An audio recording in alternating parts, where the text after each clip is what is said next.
so let me do that. Okay, so I hit start streaming. Now see, nothing happens yet. I have to actually go to YouTube and then click Belt ground. I'd like go to go on. to Western. We're on now.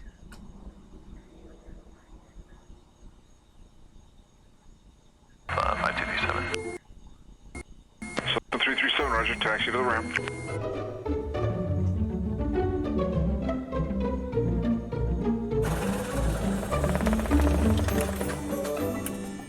That wasn't too bad. Not too shabby. A little bit of wind out there. Definitely been a while since I've been here. I think what's really hard is like just because you've been to one towered airport, you have not been to all towered airports. So like, yeah, it's just good to do this and like kind of go through all the variables, the different controllers and how they do things. I don't even know what happened. Yeah, you wouldn't even know. You're not a pilot, you wouldn't know. Like, but yeah, lots of stuff going on and there. It's but that's good. Warning me to we're here. check my yeah. So I'd like to go inside and take a look at some of the aviator candy that they have. Okay, it Because I can't changed seem my to find stream aviator key. That's candy not in an what it outdoor was store. before.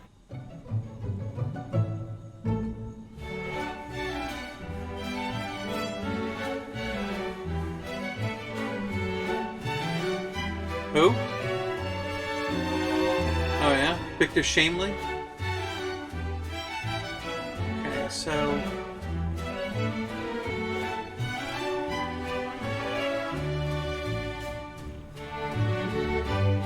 Kenny.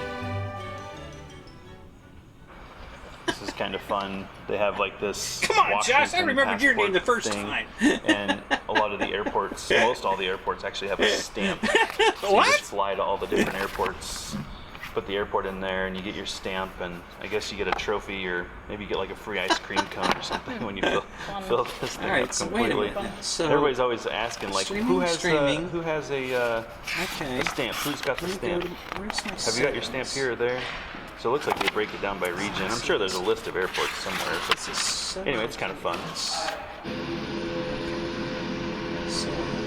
Well, no luck in the pilot candy shop. Turns out they have pretty much the same sunglasses everybody else has, which has me scratching my head. But the good news is we made it out of there without spending any money that we didn't need to spend. All right, so you feeling pretty good? I feel good. 713X. All right, I think the Okay, weather's so shaping up it's- actually. It's looking quite a bit it more favorable all of a I mean, sudden. I can The tell stream that key we're flying matches. through really bumpy air, but Yep. it's fine. Yep. Amazing what 100 miles will do as far as the difference goes. All right, so let's load up and Yeah, I we'll go already take did a that. look at our other So destination. it says, So far, you know, everything's going good. streaming. We're kind of preparing for this future flight, though. Do you agree?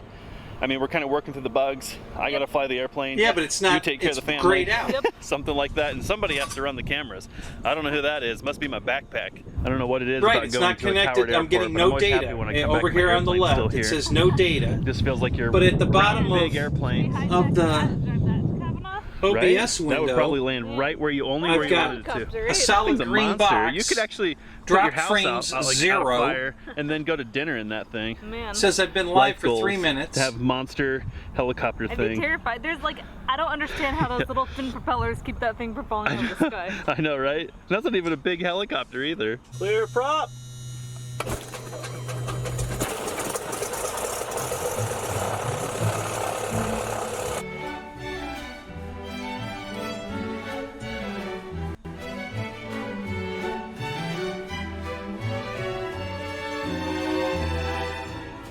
Okay, so how do we change that? How do we make it know? Doing okay? Yep. Okay, good. And I guess what do we want to do here? I say we go through Deer Park.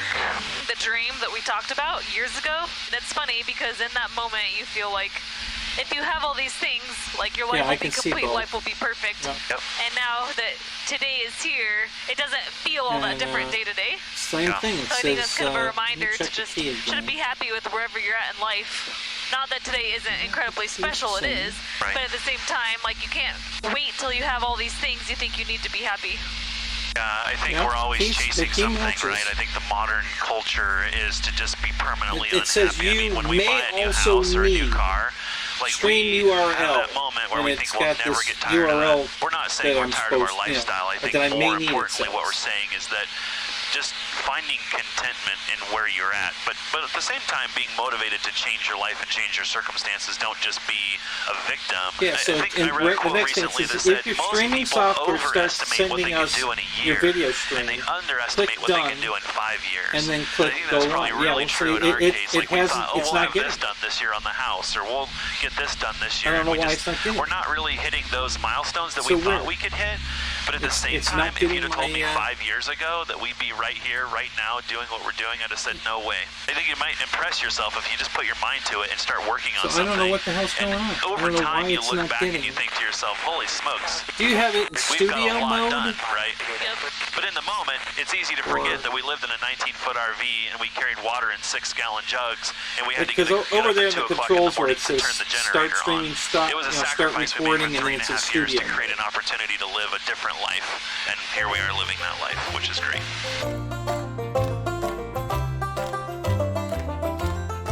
Yeah. Coming up, traffic, Skyway 52337, we're going to overfly the field, northbound, looking for the windsock coming up. So pretty. Yeah, there's a video. That part's, I always do a transition. That part's good. I have my homepage up at the moment Airplanes down there. because Coming up, traffic, Skyway 52337. I want to make sure everything's going right before I. But I'll put my live stream on.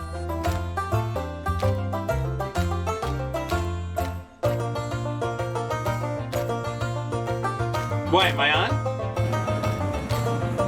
My first time on a grass strip. Okay, well it still says I'm not Yeah. streaming. It's terrible. I have the urge to like get out barefoot and walk around. So I don't have a chat window. Not quite as grassy as it looks. That's probably true. Pretty big rocks out there. Yeah. Right.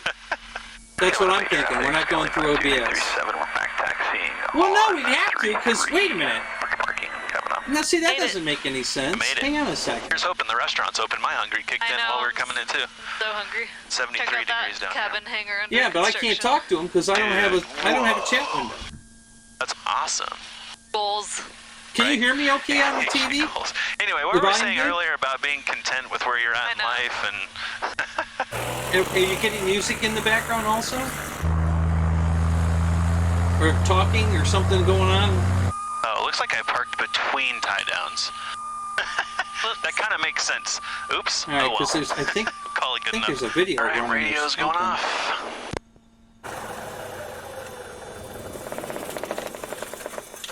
Sweet. I just got a text from a friend who's actually only about 10 minutes out. Yeah, but it's He's gonna come let me and have pause dinner this with and us. see if It's that kind of a fun. stops the. Yeah, that.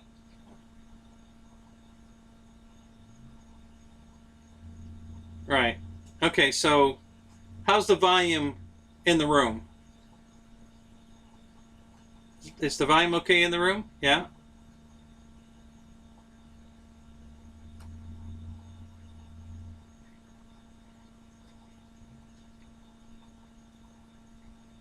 Okay. All right. So I'm going to try something else here. So tell me, does this go back to my homepage? Okay. And then, is this my overhead camera?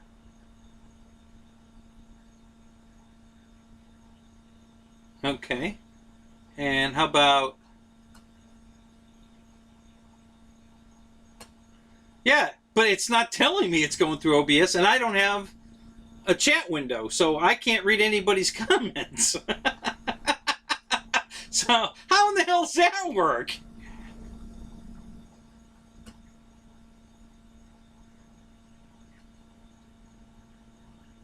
Right, but it's not there either. I mean, unless... Well, maybe.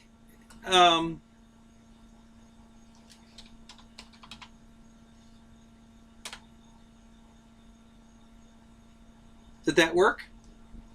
I just said hello.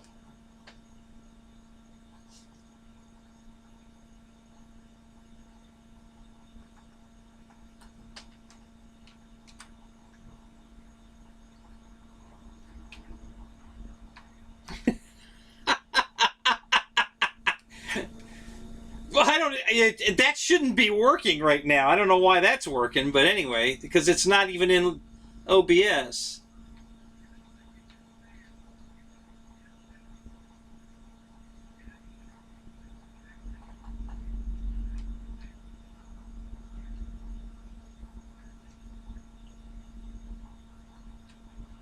What's on the screen right now? Oh, okay. Hang on a minute. Where'd it go? Oh, there it is. Okay, so let me cancel this. And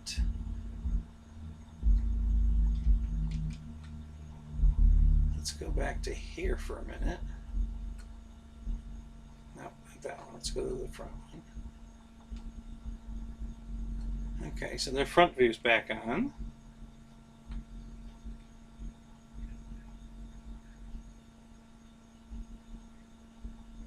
Okay.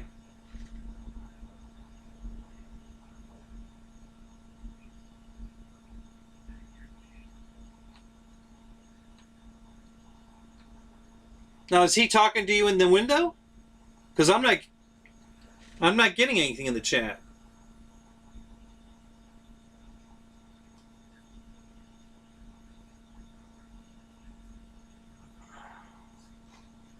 Okay.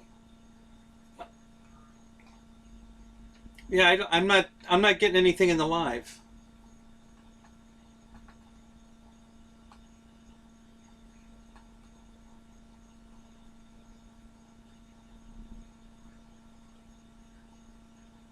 No, I am looking at the live chat in YouTube. That's the only one I got. It says live chat, and I typed in hello. Do you see that?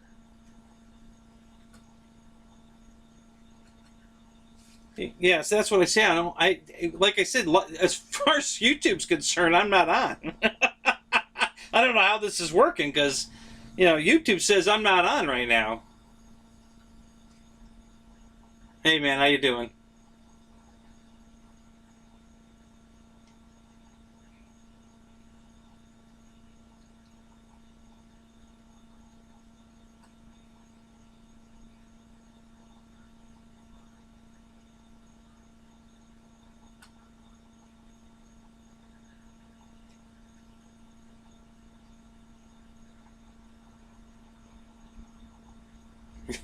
Thanks, man.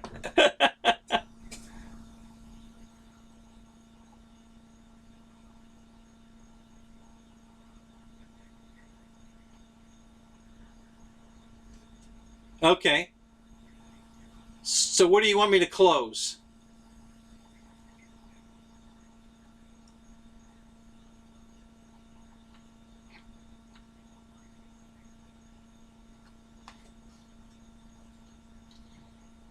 All right, let me try that.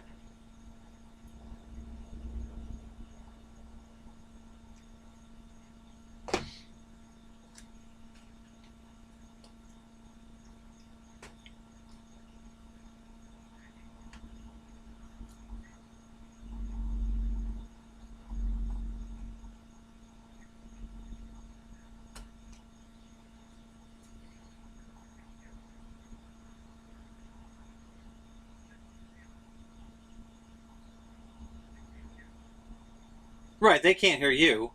That's normal. That's the way it normally works. They can hear me, but they can't hear you. I can hear you because you're in my headphones. I can hear you, but you're not. Now, if I unplug it, then they'll hear you over the microphone because I've got you on speaker. So if I do that, they'll hear you.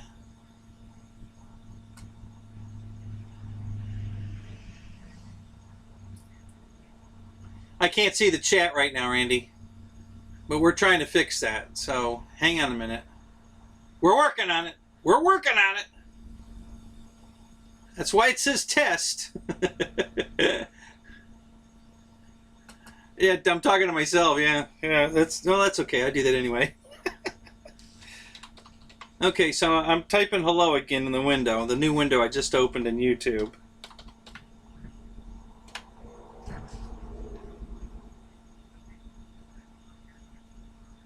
Right, because it's... Right. All right, well, let me do this. Let's try this. Let's see what happens if I do this, because if this... All right, I'm going to close this and see if we're still... Are you watching? Am I still live? Okay.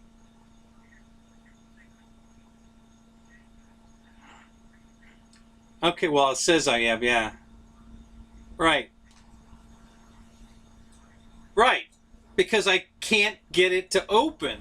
All right, so am I still live? Am I still on? Are you watching the screen? I'm still on? Okay. All right, and I'm going to close this window. Okay. Am I still on? I'm still on. Okay, I closed both browsers. There's no browser at all right now.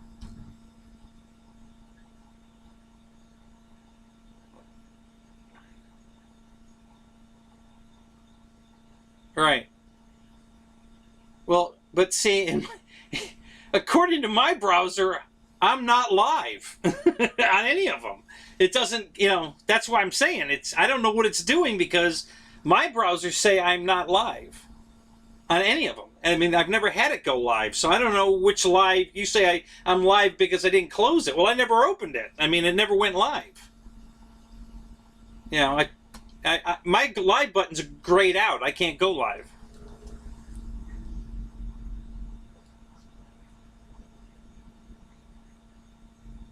Okay. So how do I? Well, the only way. Oh, well, like I could end it in OBS.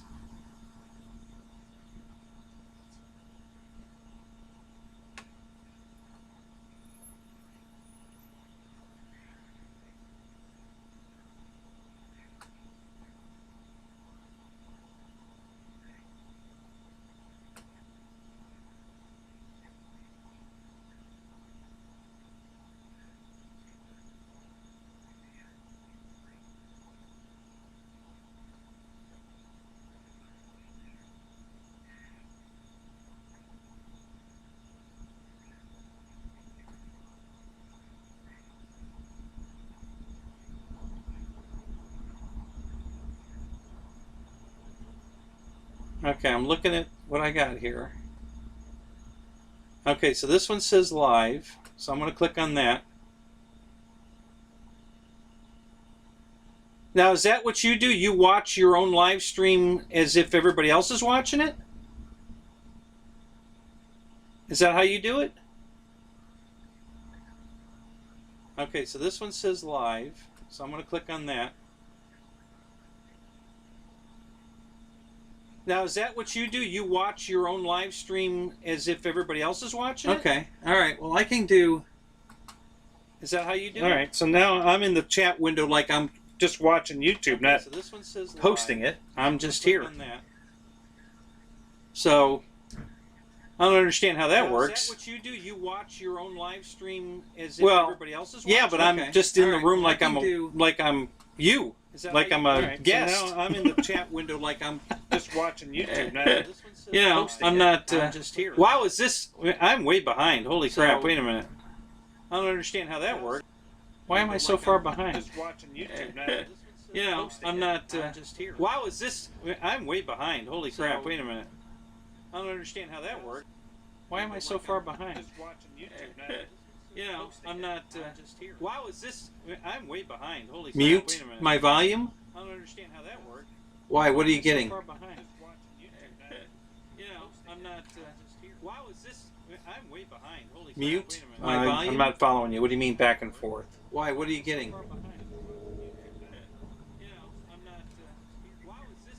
I'm way behind. Holy mute? My volume? I'm not following you. What do you mean back and forth? Okay. Why? What are you getting? I've got my TV muted. Mute? I'm not following. What do you mean back and forth? Okay. No. I've got my TV muted. So now it's... Now you should be getting feedback, because now it's... Okay. Yeah. See, now I hear the echo. Are you getting the echo? So now you should be getting feedback, because now it's... See, now I hear the echo. Are you getting the echo? Now you should be getting feedback.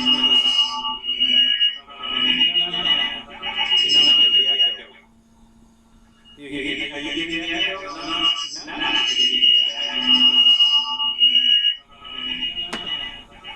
Uh-oh. I lost him. Josh! Come back! Come back! I need you! Oh no! Uh-oh. I lost him. Josh! Come back! Come back! I need you! Oh no! Alright guys. So at least I'm in the window and I can watch and I can talk to you now. Because I'm in the window. So at least there's a big delay though. Wow. I'm in the window. That's a huge and I can watch lag. And I can talk to you now. But we can work around that. Because that's not in the window. So at least there's a big delay though. Wow. I'm in the window. That's a huge on my screen a little bit. And I can watch lag. And I can talk to you now. But we can work around that. Because that's not in the window. So at least there's a big delay though. Wow. I'm in the window. That's a huge on my screen a little bit. And I can watch lag. And I can talk to you now. But we can work around that. Because that's not in the window. So at least there's a big delay though. Wow. I'm in the window. That's a huge on my screen a little bit. And I can watch lag. And I can talk to you now. Okay, so what are you guys hearing right now? Does it sound right, or are you still getting something in the background? Okay, so what are you guys hearing right now? Does it sound right, or are you still getting something in the background? Okay, so what are you guys hearing right now? Does it sound right, or are you still getting something in the background? Okay, so what are you guys hearing right now? Does it sound right, or are you still getting something in the background? Okay, so what are you guys hearing right now? Does it sound right, or are you still getting something in the background? Okay, so what are you guys hearing right now?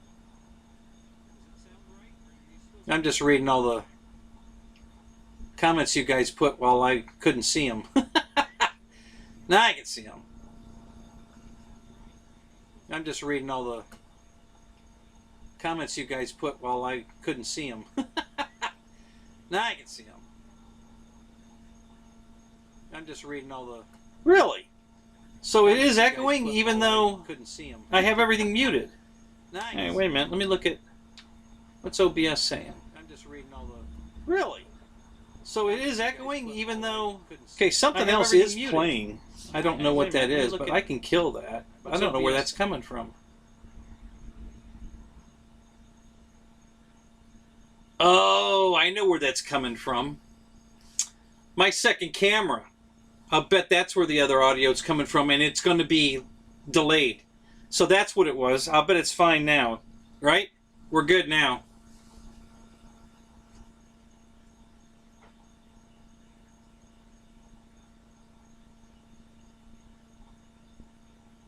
Right, right. That's what I thought. That's what it was. The other camera, I had audio coming from that, but that camera's on a big delay. So, cool, Jeff. Thank you. Glad to hear that.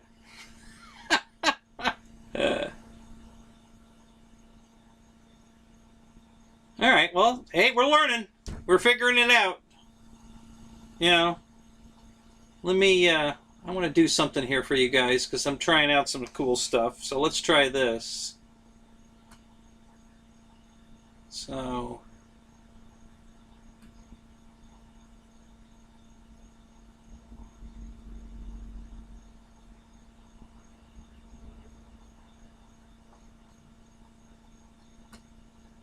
Let me go here.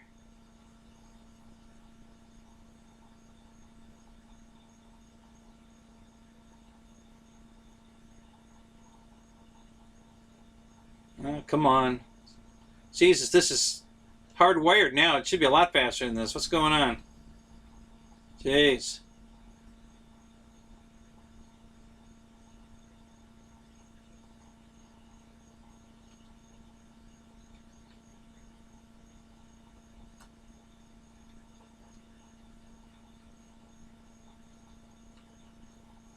Alright, so I'm pulling up a video. Hang on a second.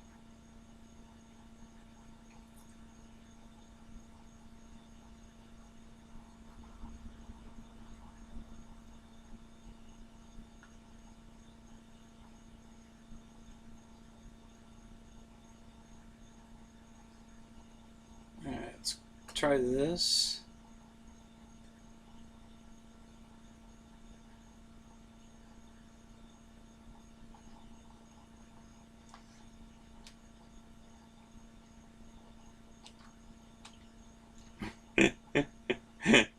Let's see what happens here.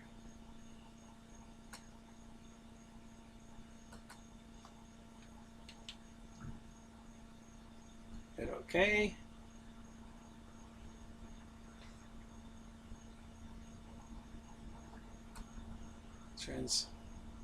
And there we go.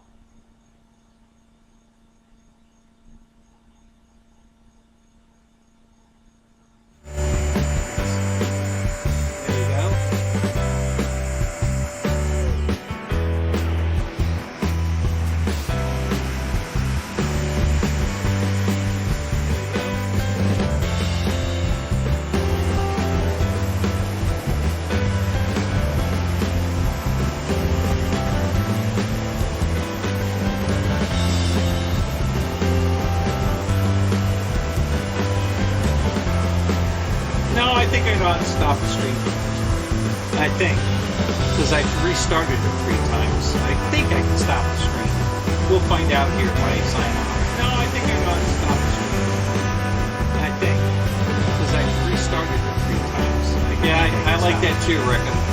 Roy. Yeah, he's using a green screen to put himself in the page. We did a test the other night with that. It's pretty cool. I might do that too. I've been thinking about the green screen myself. He's using a green screen. We might do a green screen page and do something. We did a test the other night with that. It's pretty cool. Actually, Josh and I have something planned. Thinking about the green screen myself. He's using a green screen. We might do a green screen page and do something. We did a test the other night with that. Actually, so can you see the video? I'm assuming you can because I'm in the chat now. Can you hear it? So can you see the video? I'm assuming you can because I'm in the chat now. Can you hear it? So can you see the video? I'm assuming you can because I'm in the chat now. Can you hear it? Does it sound good?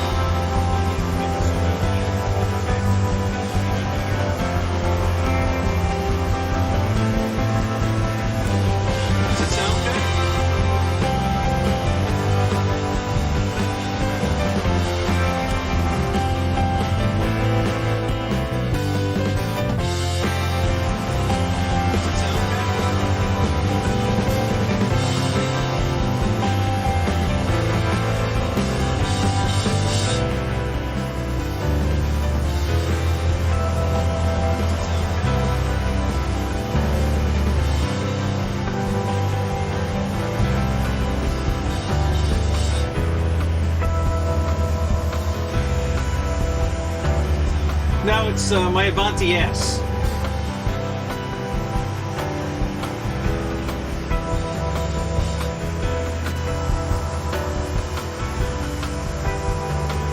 Now it's my Avanti S. It was actually 7 different flights. I had a camera on my head, and then I moved the camera around on the plane, and then I edited it all together and added the music. 7 different flights. So that's how and that's the flying field I fly out. We got a camera on my head. If you stop the video, then I move the camera around, you can see there's 6 runs together and added the music. 800 feet long each runway. So that's how so we actually have full-size stuff land there every now and then. If you stop the video, mostly small planes, ultralights, Cubs, that kind of stuff. 6 runways. 800 feet long each runway. That's how so we actually have full-size stuff land there every now and then. If you stop the video, mostly small planes, ultralights, Cubs, that kind of stuff. 6 runways. 800 feet long each runway. That's how so we actually have full-size stuff land there every now and then. If you stop the video, mostly small planes, ultralights, Cubs, that kind of stuff. 6 runways. Hello pilots. Today we're going to do a little fly along with my Avanti S. I'm flying it all wrong. Okay, so I can cut this out. That's 3300 6-cell. Hello pilots. That's another video I Today did. we're We going don't to have do to a watch little that. fly along. Is not recommended. But it can We'll work go back to if you're this. careful. Flying it all wrong. So let me Okay, show you. on that. So now we should be good. Oh, it's not good. What's going on? Oh, there it is. Okay. Yeah. So now you can just hear me, right?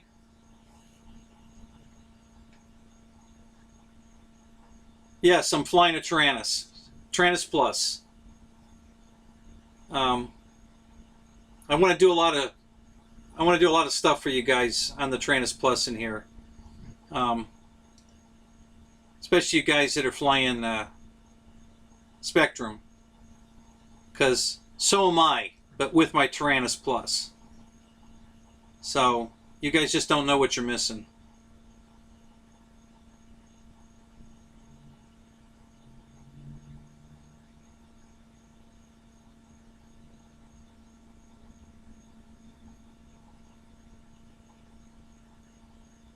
What are you maiden in tomorrow?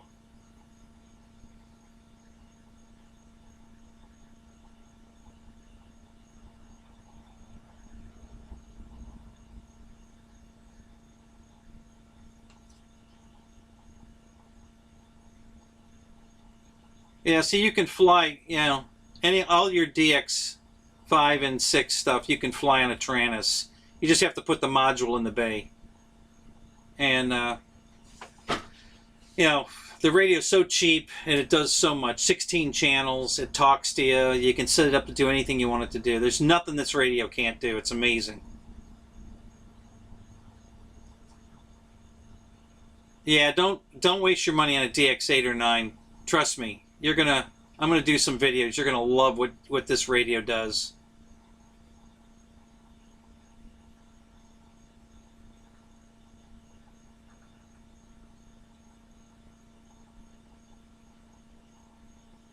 Oh, the Dynam Sky Bus. Yeah, I just bought a DC3 myself, but I bought the other one. I think it's made by Stamus Models, I think. The only reason I did that is I like Dynam, but their plane doesn't have retracts. So I bought the bigger one that does have retracts. I haven't flown it yet. I'm still I'm painting it. I'm putting a custom paint job on it. So I'm working on that. Why do you want a DX8 or 9?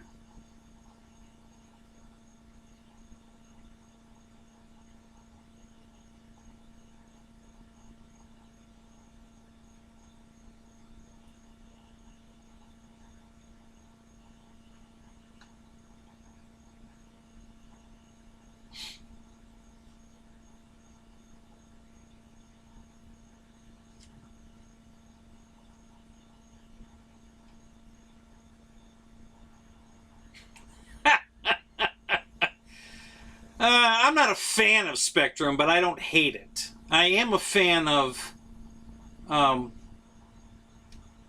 really a big fan of Horizon Hobbies either, but I love a lot of the airplanes that they make. And, the ones that are bind and flies, I have a lot of those. I currently have about 60 planes in the hangar, but at least, I'd say 15 of them are bind and fly Horizon Hobby planes. So that's why I fly the Spectrum on my Tyrannus, so that I can fly those planes, because they're pretty good deals a lot of times. If you get the bind and fly version, it's a pretty good deal, and they do make some nice airplanes. So, but what I do in that situation, because I'm flying it on a Tyrannus, is I can add telemetry, so I know what my battery voltages are while I'm flying. It's talking to me. It's telling me what my battery voltage is. I don't run a timer. Well, I run a timer just to know how long I've been up there, to listen to it. And, oh, I've been up 7 minutes, or I've been up 8 minutes, but I don't land until the radio starts telling me, hey, it's time to land. Battery's low. Gives me my voltage. 3.75 volts. And then it's time to land.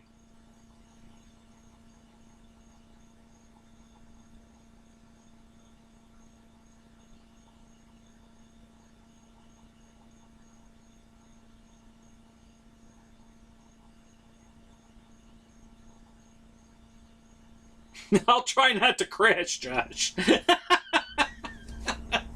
I hope so. Anyway, I'm trying. We'll see how it goes.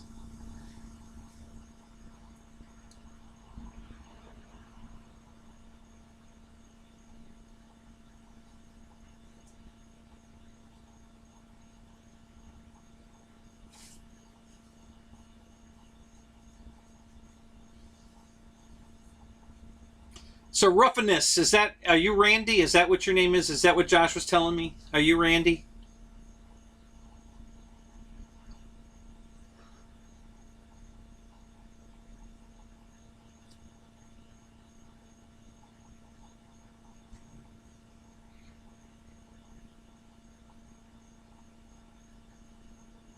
Okay, cool. So tell me why you want a DX8 or a DX9. Why you get your heart set on that?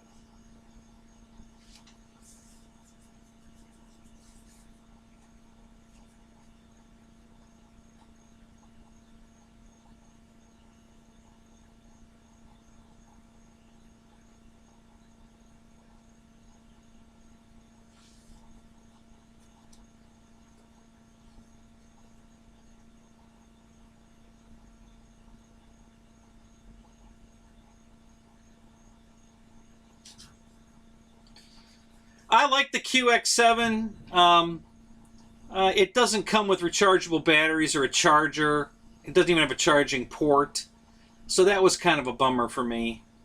And it's missing some of the options that the Tyrannus Plus has.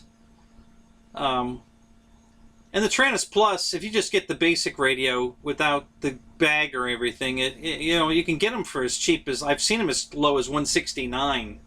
So that extra $69 to have a charger and rechargeable batteries and some of the other features it offers, to me was the better deal.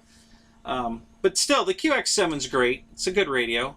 Nothing wrong with that. A couple of guys at the field have them, and I've flown them.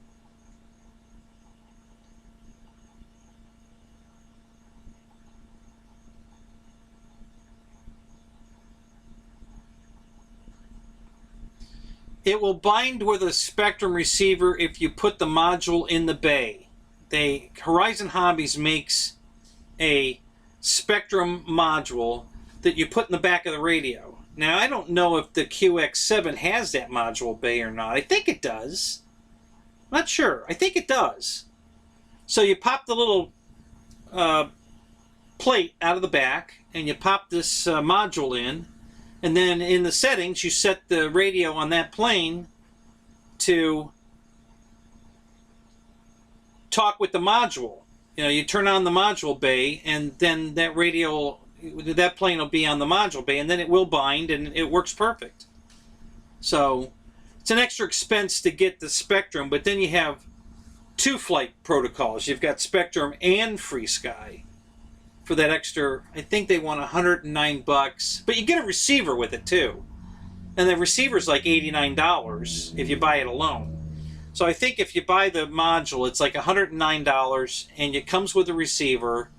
It pops right into the bay, and then you've got the beauty of both.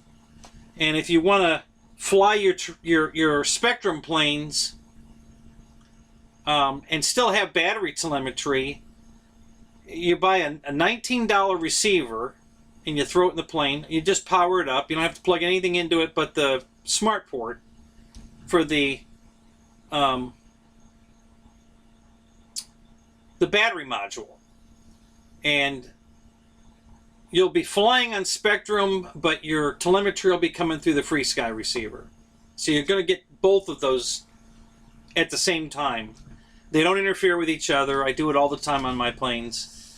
And you get the beauty of both then. You get the telemetry from the Free Sky, and you can fly your bind and fly Horizon planes, and it works perfect. And I've got several videos. If you go to my channel, there's a couple of videos that show some of this stuff. And then I have one in editing right now that I was trying to prove it, I guess. I guess I wanted you to see me do it live at the field, where I plug in that extra receiver, and then my radio starts talking and tells me what my telemetry is. and I've already shown you that I'm flying it on the Spectrum. And then I plug in the module, and then the telemetry goes live.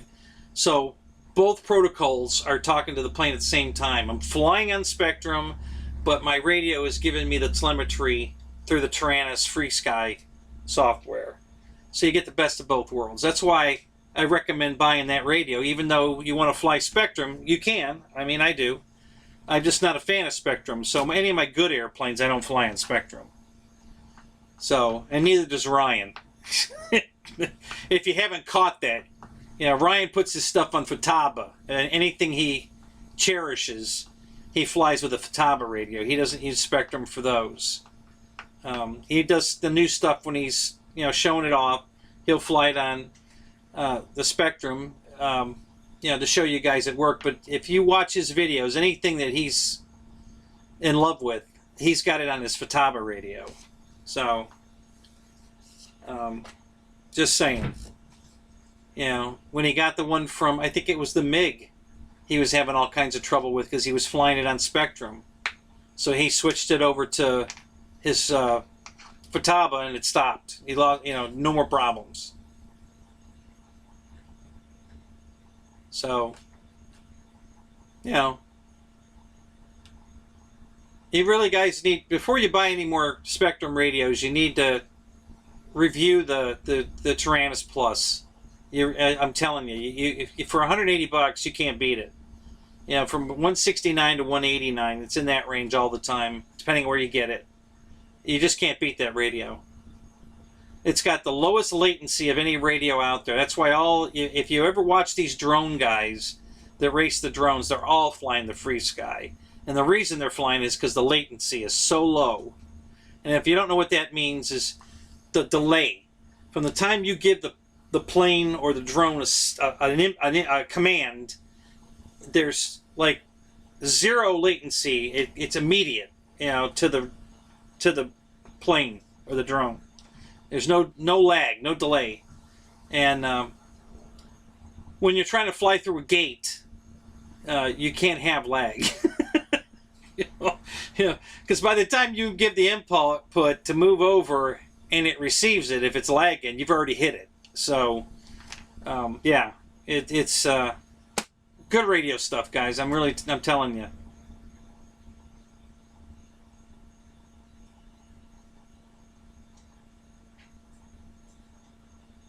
Yeah, I think you'll like it, Roy. I really do. I'm going to do a video probably. I was going to start doing my streams on Wednesday night.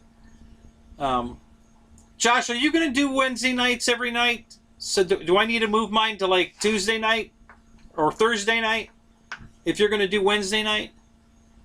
Because when I start doing this, I'm going to start doing it every week.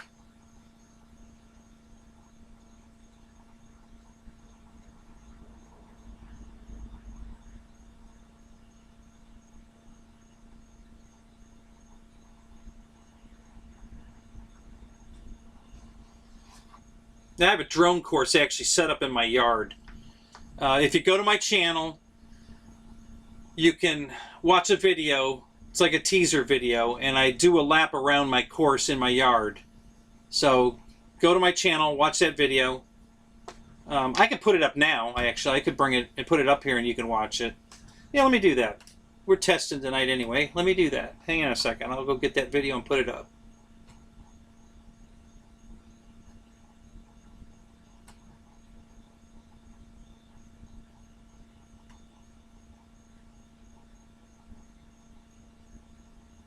Oh, before I do that, let me do this.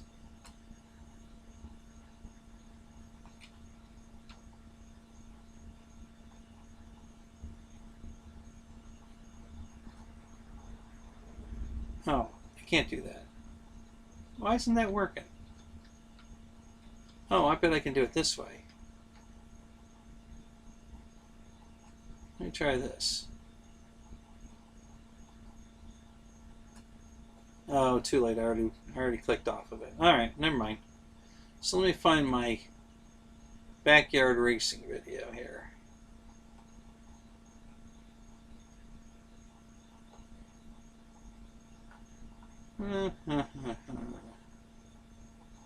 Where Where is it?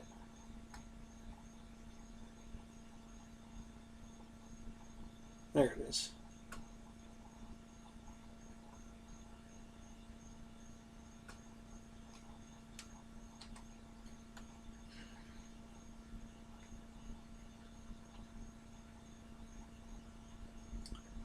Let me go here. Go here. Go here. Put this video in there. Hit OK.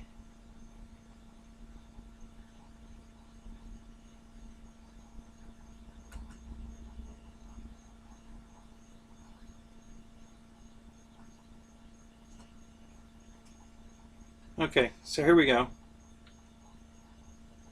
So this is a course in my yard.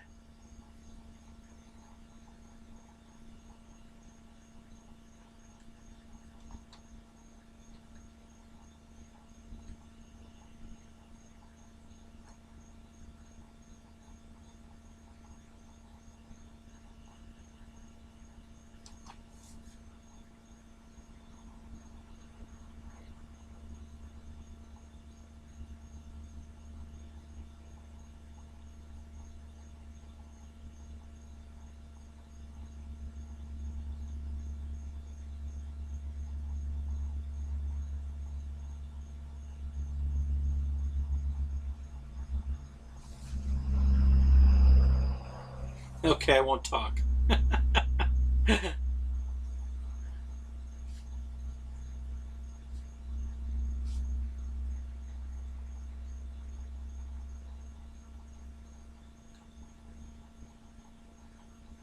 Are you getting the sound?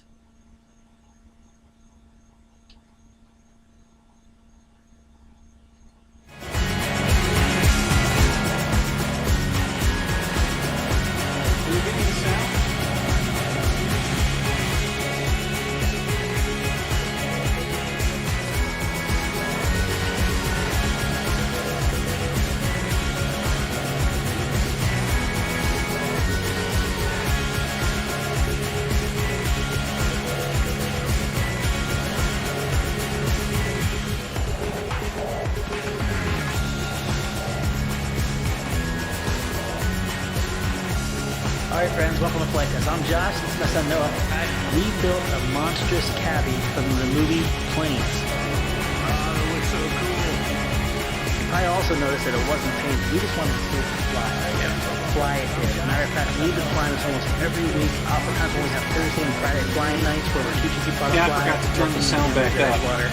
We're flying this and giving them a great show. A lot of people want to see us revisit the watermelon drop, but this time That's just a little teaser. So we're going to do just that. Flying we can do. There's a group here in Florida that's close to my house, and they're always talking about going and flying in this abandoned Typically with the field smaller area. planes, we can just paint the whole airplane. So I invited them all to come over to my place, and they were all like, "Oh man, that's so cool! Thanks for offering that. That's great!" Blah blah blah blah blah. And then nobody wanted to come. They'll break down into basically three And, pieces. We then take them off, spray the different colors. Then Yeah, when we nobody's ever reassemble come. them, we can put So, the decals on. I don't know. When painting, the first step we recommend is to scuff it up really good. Whenever you scuff the surface, it's going to give a good mechanical bond so the paint can bite into it. Just We one of those oftentimes use things, I steel guess. wool or red Scotch spray.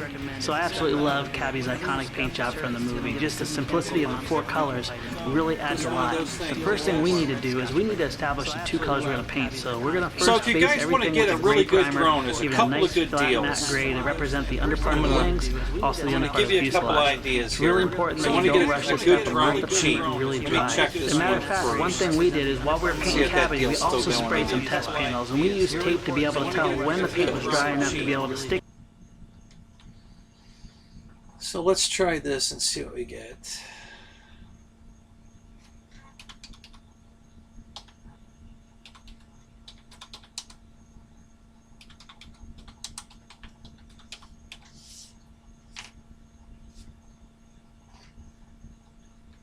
Uh-oh. I think I just screwed up my stream.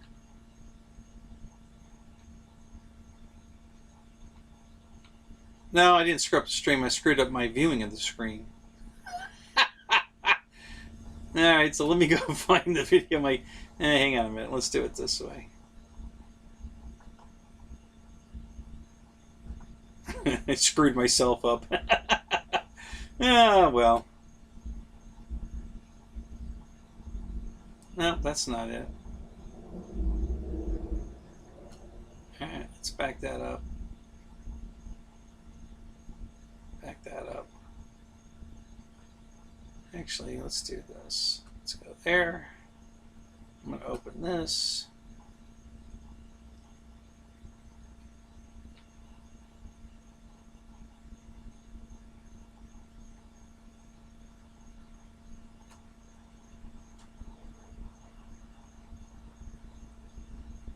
This is it here.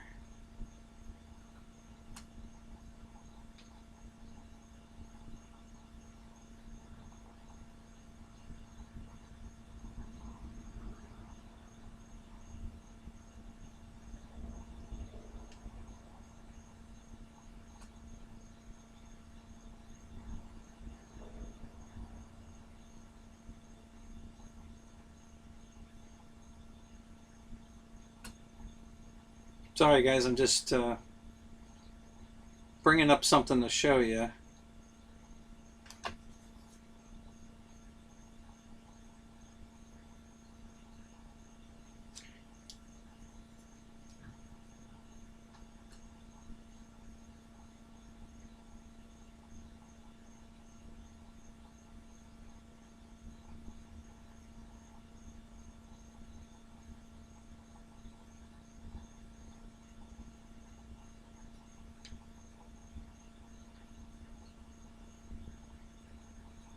Wow, man, this is slow. Holy crap.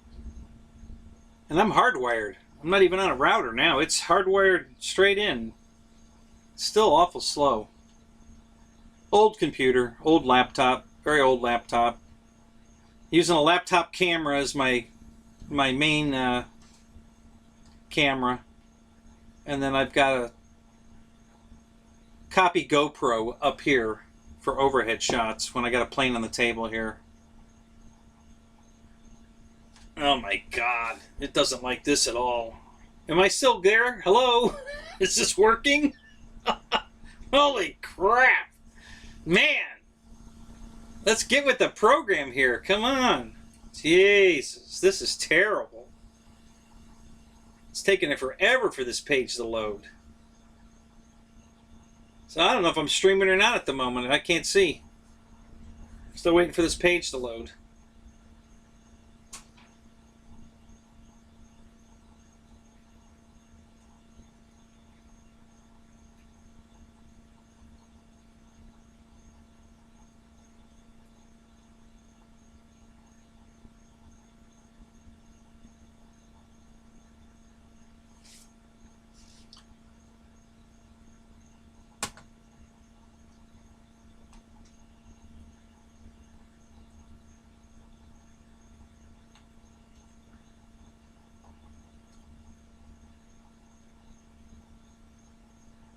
That page is still loading too. Oh my God! Holy crap!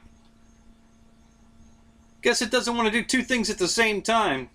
Jeez. Wow. How's the volume, guys? Is it okay? Too loud? Just right?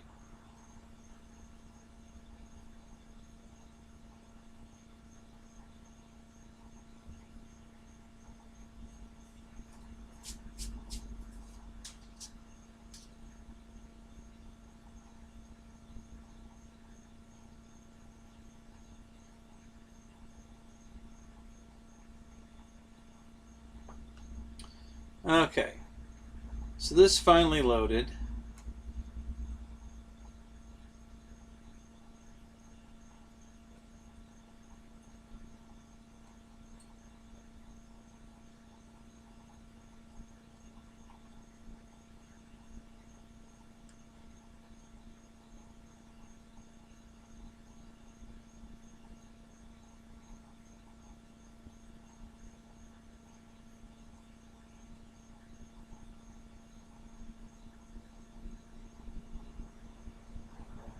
Wow, this is slow.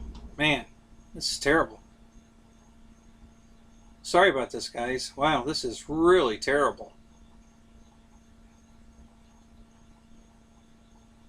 Okay.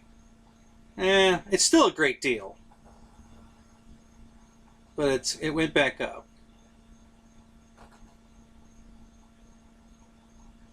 So let me show you this.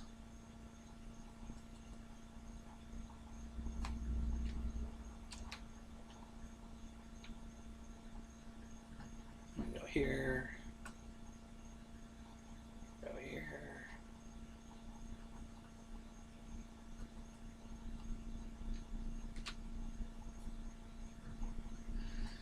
Okay. Let the page load. There it is. Okay, so this is the... So what you get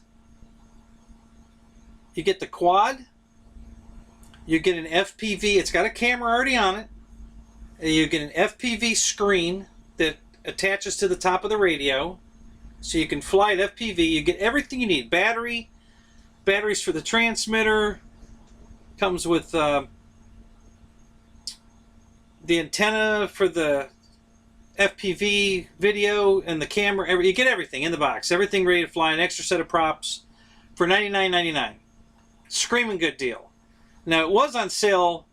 You know, you got it's $99.99 and you got to pay shipping, which is real cheap. It's like $6 or something. So it's like $106, $107. But it's awesome flying. And it's not a stunt. It's a racing drone or quad, not a stunt one. You can't fly it upside down. It won't do rolls or loops. But it's super stable. It flies really good. You get great flight times too. You can get 12 to 20 minutes on a 2,000 milliamp 3-cell. It'll only fly in a 3-cell, but for a beginner quad, it's super good. It really is. It's just, and it comes with everything you need. Transmitter, you know, it comes with its own transmitter. It's a high-tech transmitter. It's all built. You don't have to put anything together. It comes right out of the box. The only thing you have to do is put the props on it. You know, and the antenna. You screw the antenna on the back, screw the props on, you're ready to go. You just can't beat it. It's a super screaming good deal.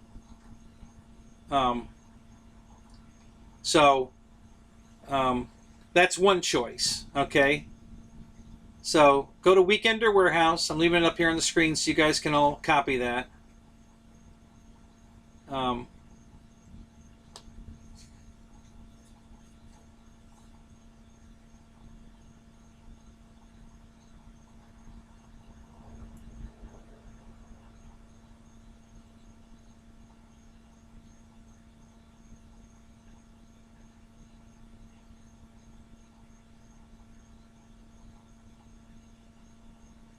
Can you guys see this all right? Did it come up? I think so, because I think I'm looking at it, right? So you see in the Weekender Warehouse, right?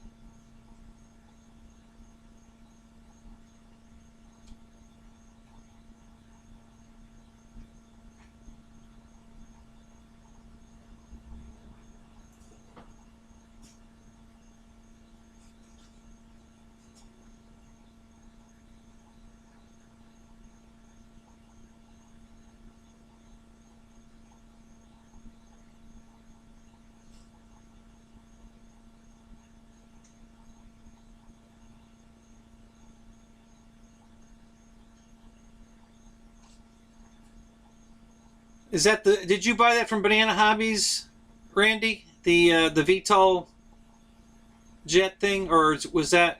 Where did you get that? Because it came with a radio.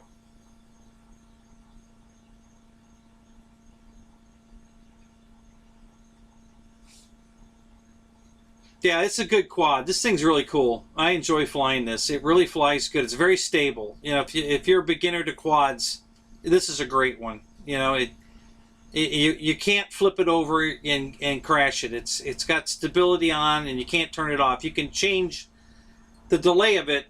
There's two switches that adjust it a little bit, not much, but it just flies great. It's just a really good flying quad. So, and at $99, and you get everything. You get your radio, you get a transmitter. You know, it's all set up. Got an FPV camera on board. The transmitter's on board. It comes with a screen, so you don't even need to buy goggles or anything. You can fly it off the screen. It comes with everything for 99 bucks. I mean, it's a screaming deal. You can't beat it. Flies. I bought 2 of them. They were on sale for $59 free shipping. So I bought 2 of them. If you want to wait around, they'll probably go back on sale. Actually, for Black Friday, I'll bet they'll do it again. I'll bet they put it back on for $59 free shipping for Black Friday. So you might want to wait till because this $99 is their new low price. It's always 99 bucks. So wait till Black Friday. Check back with them and see if they didn't lower it back down to 59 bucks. If they did, buy it. I mean, for 59, it's the most fun you can have for 59 bucks. It's killer. It really is. It's a killer deal. Okay, now I'm going to show you one other one that I really like. I'm about ready to pull the trigger on it myself. One of the guys that comes over here and flies with me, one of my buddies, not the club that hasn't taken advantage of that yet, he bought one of these, and man, it flies good. And it's a Horizon Hobbies, flies on Spectrum. So Roy, it's right up your alley. You're going to love this one. And it's a screaming good deal also.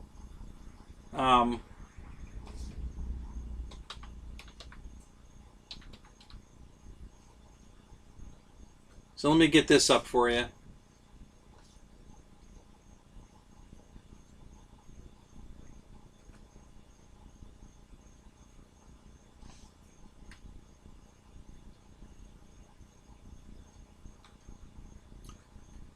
So in their outlet store on Horizon Hobbies,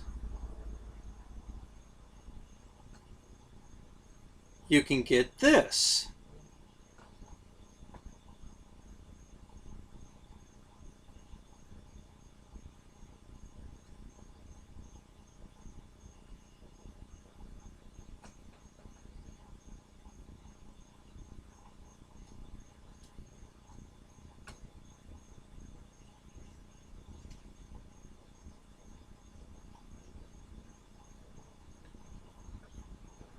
Alright, so let me get this.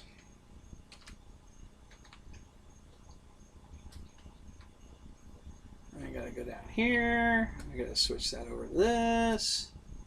Let's switch this to this.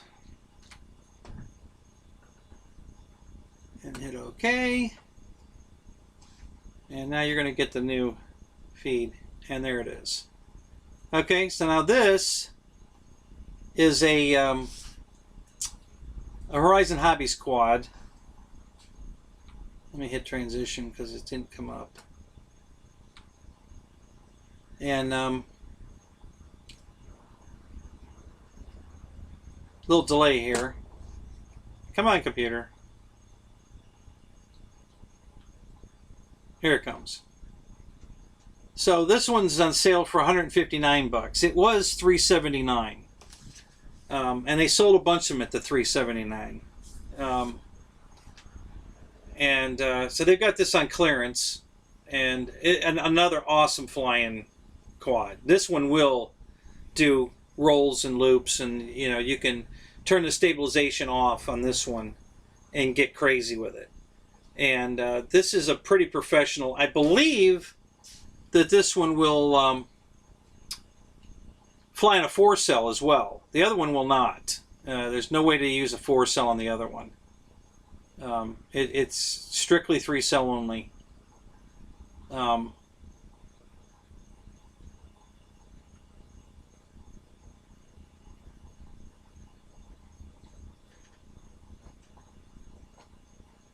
me close this chat window and see if that fixes that.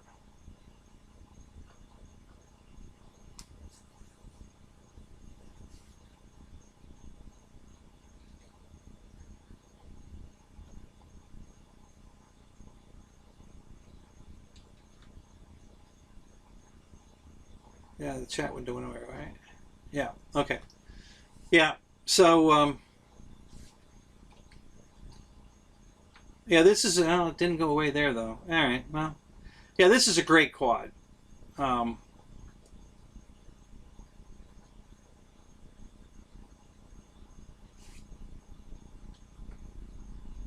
I said, it flies really good. It's 3 or 4-cell, I'm pretty sure. Again, comes with a camera, comes with the but it's just the drone. You don't get the monitor to see what you're doing. You don't get the transmitter. It's a bind and fly. But you do get, it does come with a camera and the transmitter to transmit the signal. So, super great quad. I mean, it flies really good. It's when you put the stability on, it flies really good. The Hubsan drone's cool. It's kind of, it's a lower level beginner drone. They're cheap, but they're pretty good. I mean, I don't have one, but I've seen other guys with them, and they speak really high of them. They like them. It's a good brand. Hudson's a good brand. So, I mean, if you want to go for that, go for it. It's, you're not going to be wrong with it. You'll like it. I'm just giving you a couple other options that are just really good deals I stumbled onto. Just sharing the love. But yeah, the Hudson's a good one.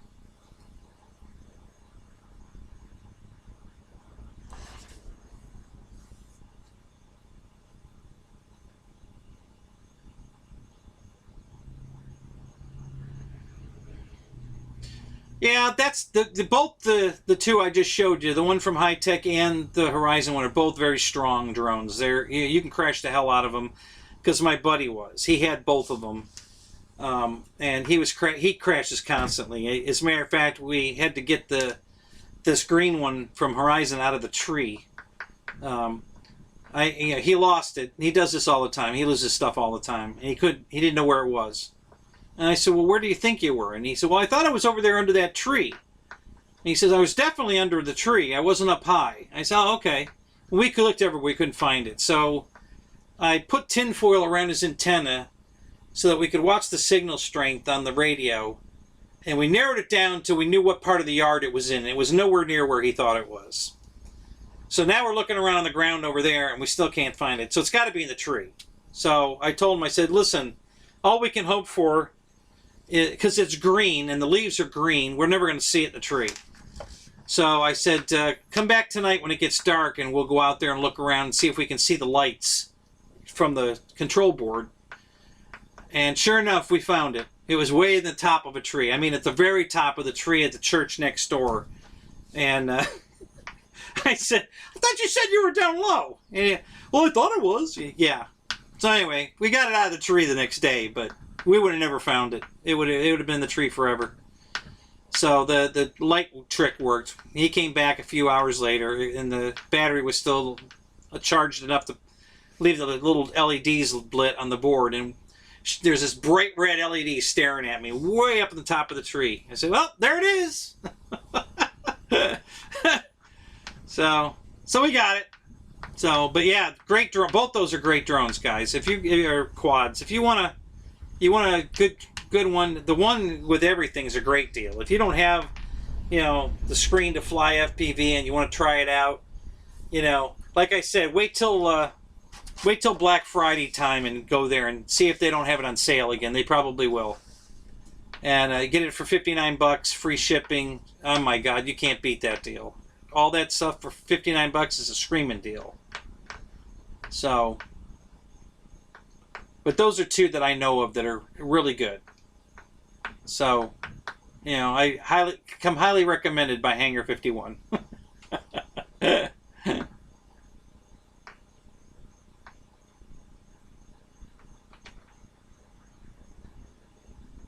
Yeah, beepers work good. Yeah.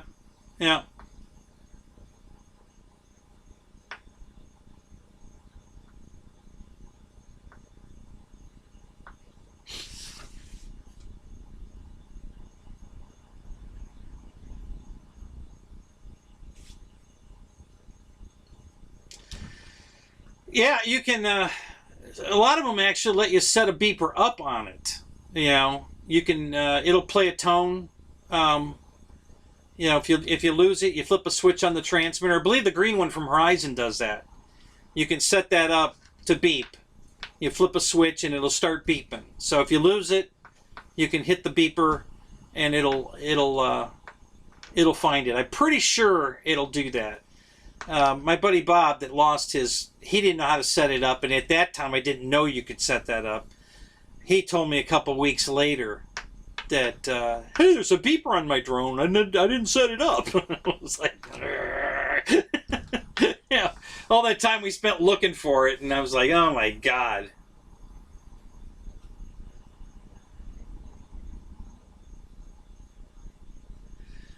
Yeah, Shadow, that is good. It's a good one. Like I said, I bought 2 of them, and I fly them all the time. They're just a ton of fun to fly. They're real stable. You know, they're fast. I mean, you can still... It's a racing drone, but it's not a freestyle drone. So you're not going to be able to... You could probably do a building hug. You know, one of those drops down a building. Kind of stuff, but you can't flip it upside down. It won't do rolls and loops. But other than that, it's pretty capable. It does a lot of good stuff. It's a lot of fun to fly. It's super stable. So if you're new to drones, you know, quads, you haven't done it before, it's a great one to learn on. You know, a bunch of people out at my flying field have them, and none of them have, you know, nobody had seen a drone before I came out there. You know, I showed up with my drones. You know, I had a bunch of planes. I have a station wagon, a big old station wagon, and I can usually get about 9 airplanes in the wagon. I've toned it down to 6 because some of them were getting hanger rash on the way to the field. So, but I always have room for drones. So I always have 2 or 3 drones with me, quads. I like calling them quads. They're not drones. I'll tell you what the difference is. If anybody asks you what's the difference between a drone and a quad, okay? Here it is. Drones are autonomous, meaning they fly themselves. That's the definition between a drone and a quadcopter, is autonomous flight.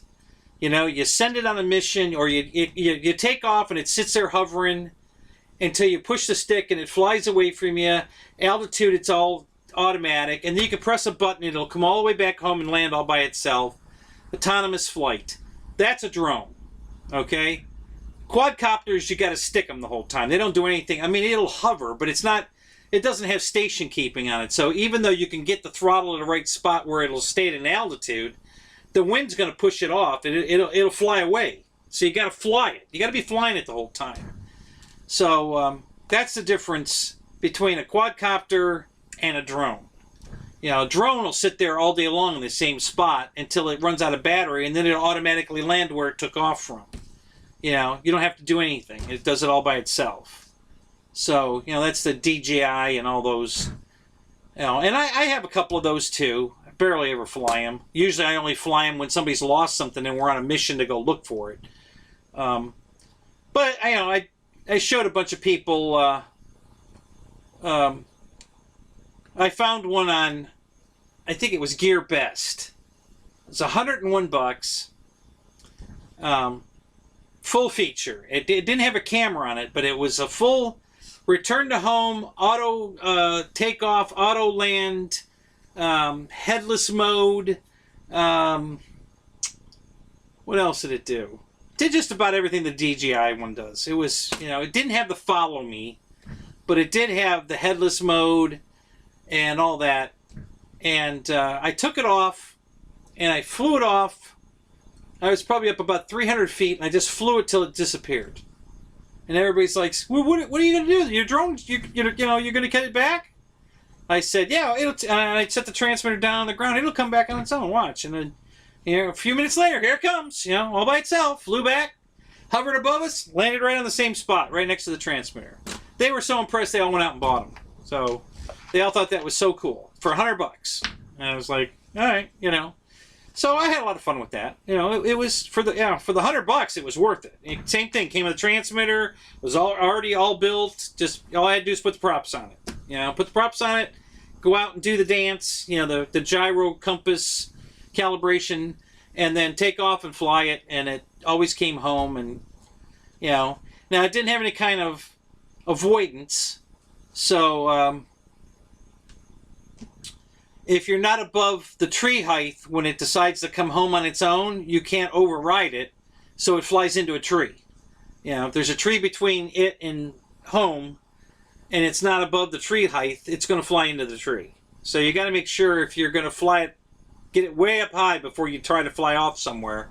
In case it goes into return to home automatically, it won't fly through the tree. It'll fly over the tree. It'll stay at whatever height you're at, unless you're below 50 feet. Then it'll shoot up to 50 feet, but most trees are taller than 50 feet. So that's not high enough. It's going to fly into a tree. So make sure you're up higher than that. But yeah, it was a pretty cool. If you want to look it up, Gear Best, it's called the X, as in X, 16.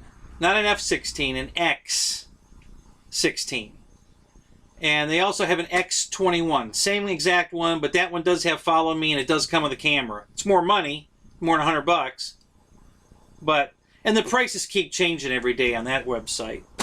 But yeah, go to Gear Best, check that out. Another good drone, if you want a drone, not a quad. You know, for the price, it's a pretty good deal.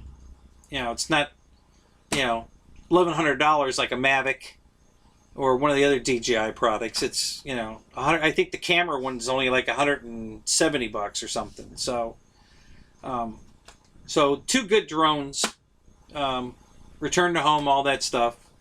They do work good. Good flight time. Get about 20 minutes on the battery. It flies on a 2200 3-cell. And it's not a dedicated battery. Your everyday 2200 3-cell pack that you fly airplanes with fits right inside this thing. You just drop it in, you plug it in. Now it does come with a stupid plug, so I changed the plug to a Dean's plug on mine. But yeah, you just plug it in and you're good to go.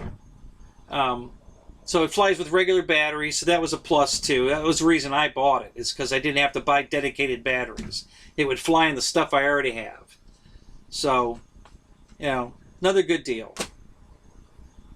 So what else you guys got for me? Got any questions? What do you want to know? You know, you want me to talk about myself? You know, got questions for me? Shoot, go ahead.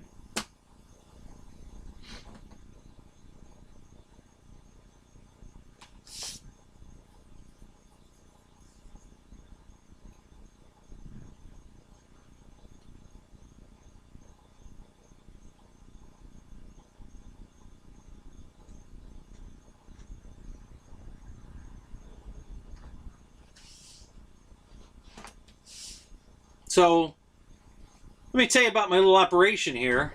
So, I've got a laptop in front of me.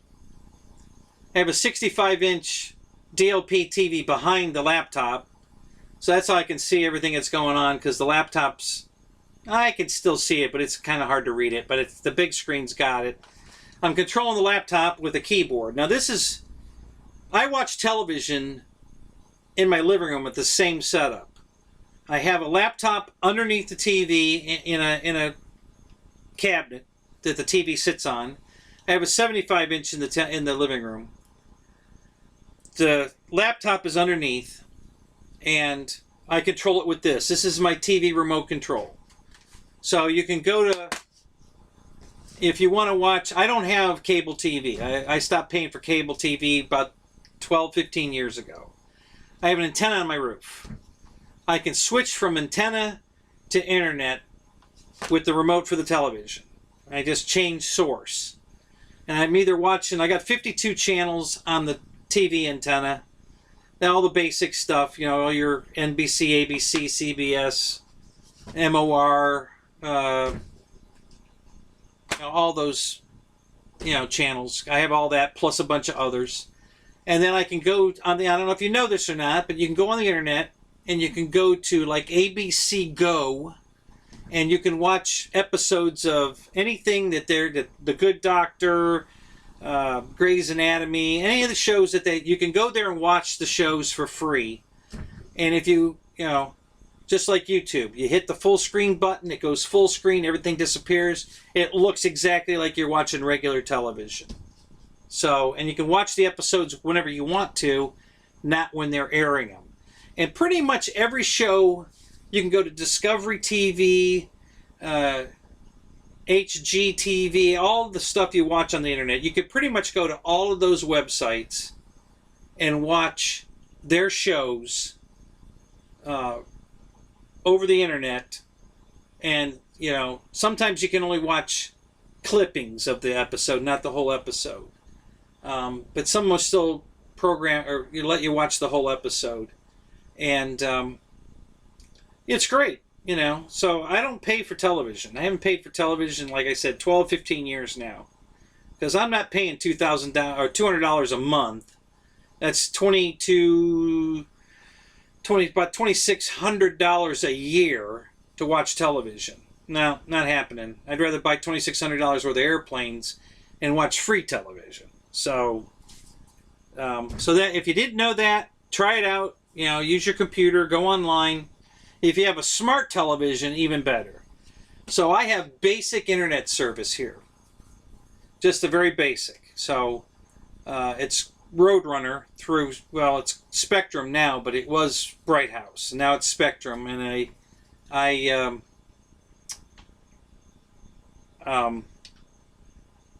so I just have basic service. And my ex-wife had just bought a brand new, she moved back in, by the way. She had bought a brand new smart TV, an LG 65-inch, all the bells and whistles smart TV. It was on sale at Target for $500. Scream a deal. It was one of those high-definition 4K LED everything televisions. Awesome. So we get on there the other night and we're playing around with the channels, and come to find out there's like 200 channels free that just come with my internet service that her smart TV can go to and you watch for free. All these channels. I don't know if you ever watched Adam Savage's Tested. That's on there. We can watch Tested on her television for free. Right over the internet.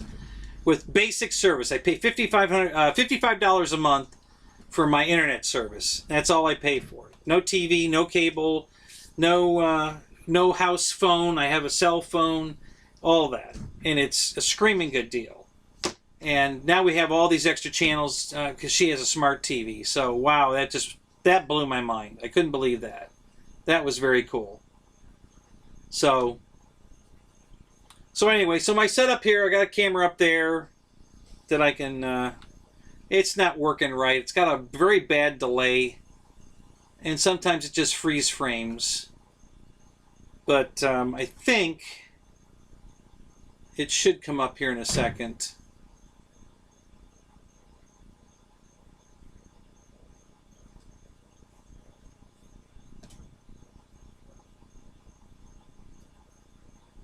It's very slow to react. That camera is on a bad lag for some reason. I don't know why. That's why the audio was echoing before, because it was picking up the audio from that camera and overlaying it in the background.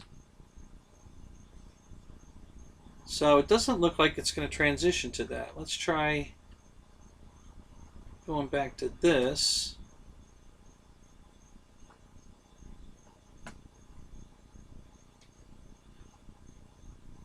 See if that works.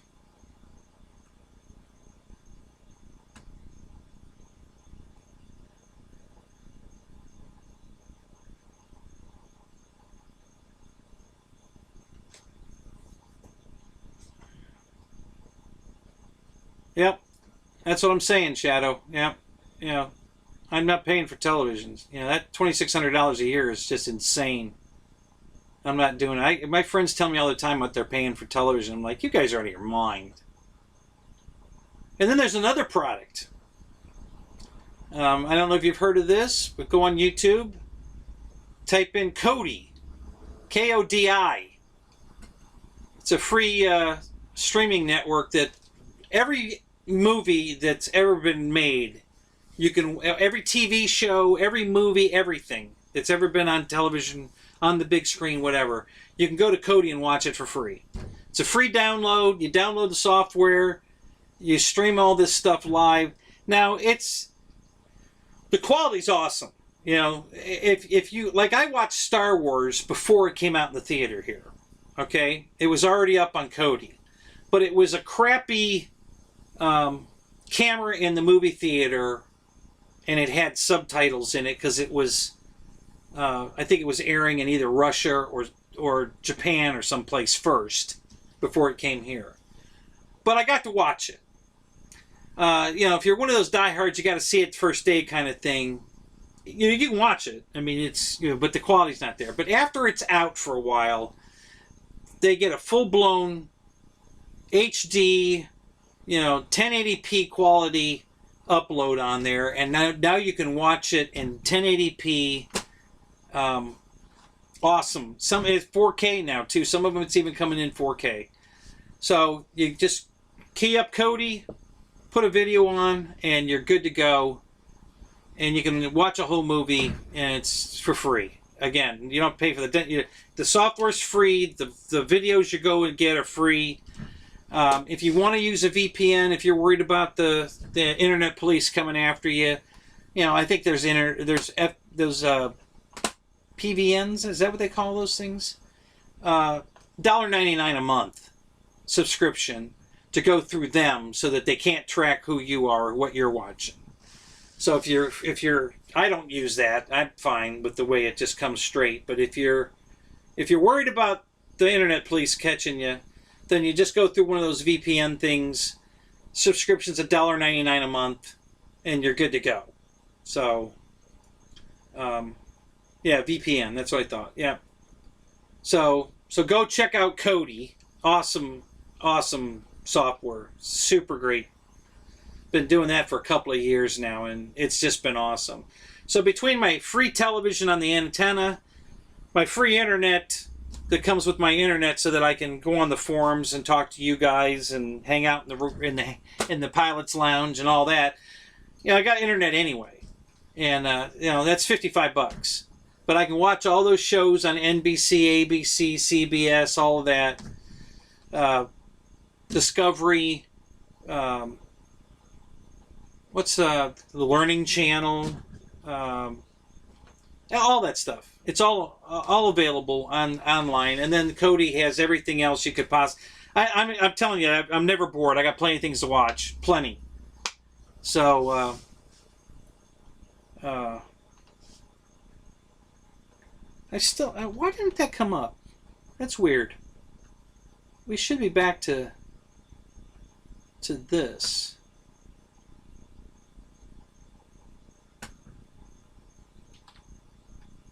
Trying to get rid of the horizon screen. It should go away. It hasn't done it yet, though. Let's give it another minute.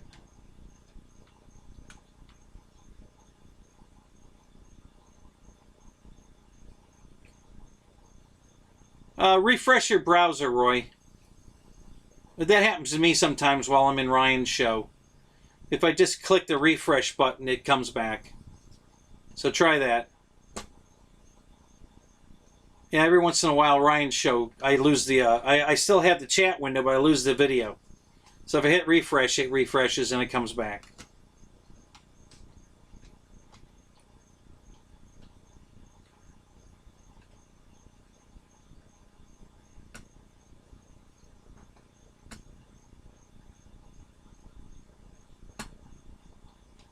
Let's try that.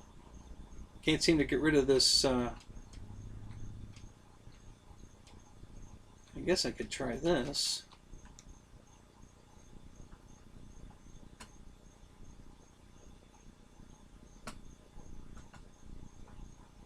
Let me kill this.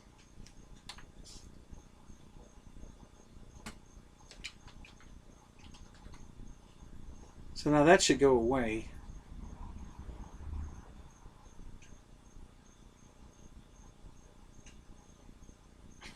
You're trying to make it rain? What?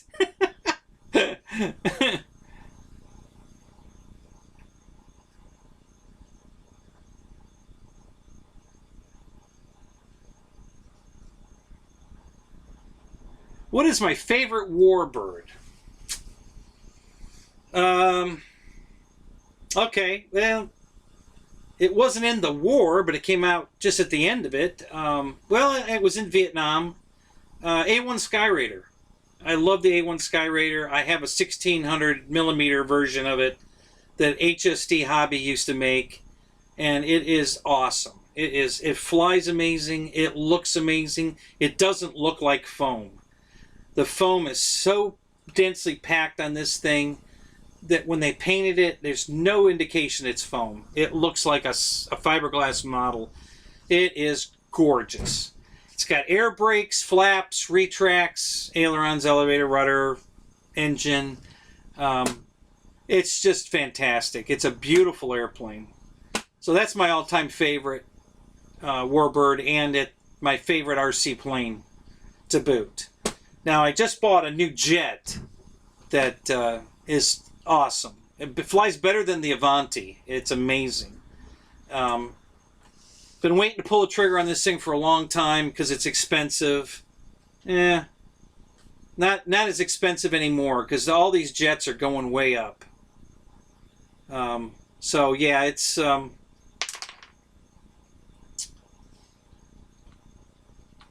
right. So maybe my browser's frozen, and maybe that's why this isn't changing. Let me do this.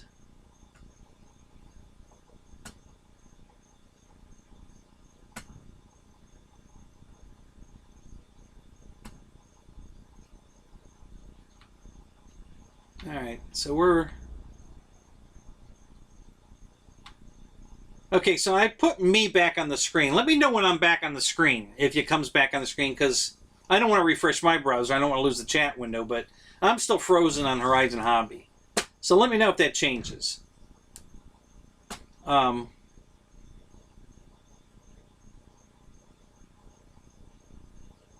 Yep, it was it always brought the pilots home. It was like the P-47. It's almost impossible to shoot it down. It had a titanium bathtub in it to keep anything smaller than a 20mm round out of the pilot's lap. So it always brought the pilot home. One of the amazing things about the plane, it weighed 11,000 pounds, but it could carry 14,000 pounds of armament. I mean, that's more than its own weight in bombs, rockets, whatever it was carrying. It would carry anything. So just an amazing airplane. That's a bigger bomb load than the B-17 back in the day. The B-17 can only carry 8,000 pounds. Of course, it was carrying 10 men and a shitload of guns. So, but it also had 4 engines. But yeah, it could only carry 8,000 pounds worth of bombs. And the Skyraider could carry 14,000 pounds. Could you imagine if we'd have bombed Berlin with 800 Skyraiders instead of 800 B-17s? Holy crap! Man, that would have been cool as shit.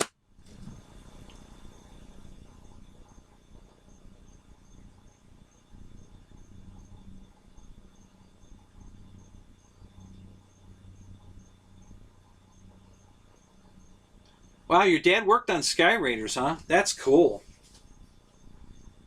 Was he at Vietnam?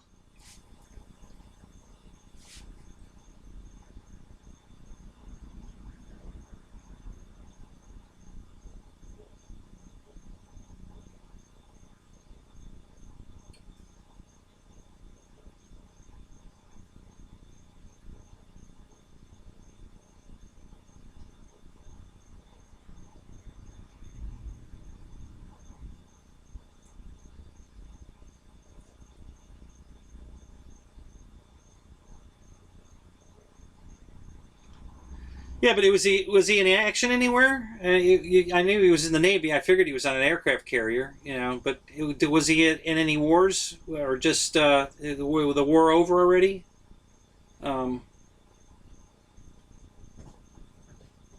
that plane hung around for a long time, man. I think they were still flying him in the 80s, and it came out in 44 or 45, I think. And it flew well into the 80s. It was still flying. So it went to Vietnam. I think it was in Korea. I don't know if you know this, but in Vietnam, the first gun kill of a MiG was a pair of A1 Skyraiders. They were in a dogfight with a couple of MiGs, and these two Skyraiders were coming head on at a MiG, and the Skyraider shot the MiG down. They don't know which one of the two of them, because they were both firing, so they don't know which one of them had the fatal shot, but they killed the MiG and survived. They didn't. I think they had some holes in them, but no problem. They didn't affect the plane. But yeah, they won the battle. First plane shot down, gunfire, not rocket, missile, but by bullets. First plane down in the war was a MiG, and it was two Skyraiders that did it. So that's another little cool fact about Skyraiders, that I just love that airplane. I just think it's a badass airplane, and it's my favorite RC plane. So I started to tell you my new favorite. Hey, am I on the screen yet, or is it still Horizon Hobbies? Let me know. If you go to Motion RC,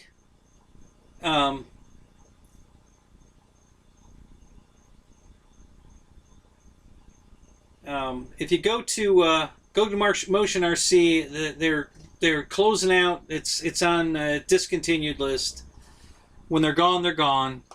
It used to be Ready to Fly, and I guess Freewing bought Ready to Sky, or merged with Ready to Fly. The Yak 130, but the 90mm version. The scale detail on this thing is unbelievable. It's got real Fowler flaps that come back and then down. It's got this cool ass trailing arm landing gear that the plane floats on. Literally, when you're taxiing across the grass field, it's just floating on the landing gear. Scale doors that close. You know, the gear comes down, the doors close back up, then they reopen. And of course, a couple of doors they're split doors, and the ones that are blocking the nose wheel and the mains stay open, but the rest of the gear doors close, and then they reopen, the gear goes up, and then all the doors close. It's got 3 landing lights, one on each leg, on each of the legs of the landing gear. So you got these 3 bright lights coming at you. So there's no doubt, you know, the gear's down. Yeah, the gear's down for sure. And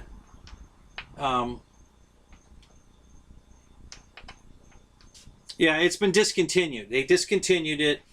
So there was one in the scratch and dent department, and it was discounted over $100. And they said in the description that it was factory fresh, but the landing gear didn't work.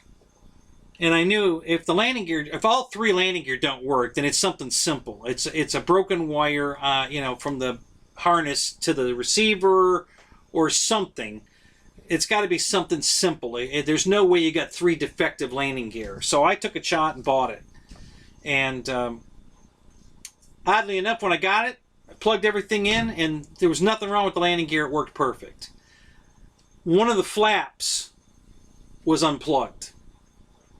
And I plugged it in, and it worked, and then it stopped working, and then I cycled the radio on and off, and it started working again, and then so I took the 2 flap wires out, and I reversed them, and then it worked perfect for the longest time. And then one day, I was flying it, and it hung again. That same flap hung. It went halfway down and stopped, and then it wouldn't move. And so it's a little scary. But what I've decided is, and it's just going to be that way, is that I'm not going to, when I go to land, I'm going to put half flaps, and they're staying down. I'm not going to move them. Half flaps, they come down. If it hangs up, it always hangs in the down position. So as long as I don't try to put them back up, it's not going to screw itself into the ground. I'm good. So if I blow a landing and have to do a go-around, I'm going to do the go-around with the flaps down. I'm not putting them back up. I mean, put the gear back up, depending on how much battery I have or whatever, but the flaps are staying down till it's on the ground, just in case that happens again. But that's the only problem I have with the plane. The thing was absolutely perfect. It's absolutely beautiful. The finish on it, the detail in the cockpit. It's got 2 big pilots in it. It's got all the armament that it came with, if you buy the gray one. If you buy the red one, it doesn't come with the backseat pilot's not in it, and it doesn't come with the missiles that hang underneath the pylons. I didn't put the pylons on mine or the missiles because I like flying it clean. It's you get more flight time. So, hey Jeff, welcome to the show. Glad you're here. So, but yeah, I love the plane. It's absolutely beautiful. I'm gonna modify the pylons. They want you to glue them on, and if you glue them on, then they're on, and I don't want that. So I've got a bunch of earth magnets, and I'm gonna put magnets in the pylons and in the plane, so that I can put the pylons on. If I want to fly with the missiles, and if I don't, I can take the missiles off and the pylons off, and then it's clean. Now the wingtip rails are on. So I can always, and everything magnetizes on the missile wise. So I can put the missiles on the wingtips and fly it. I haven't done that yet, but I can do that. But I just like flying it clean because I'm getting 5-minute flight time on. It's an 8-cell, so I'm flying 2 4-cell packs in series to make it an 8-cell, and it's a 4500 45C pack. And I can get 5 minutes out of it comfortably. And it's amazing. It's just an amazing airplane. Flies better than my Avanti. It's just, from the moment I took off, it was just on rails. It was so rock solid. Just a really nice airplane. It sounds amazing. It's got the best jet sound. Everybody at the field just keeps talking about the sound of it. You know, 2 guys thought it was a real turbine. And no, it's not a turbine. It's a ducted fan.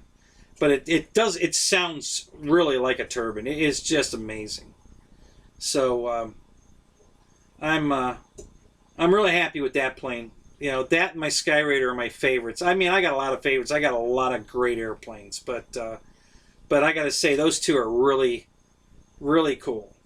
I also have that giant T-28 from Horizon that they just brought back out, and another great flyer. I mean, that is just an awesome flying airplane.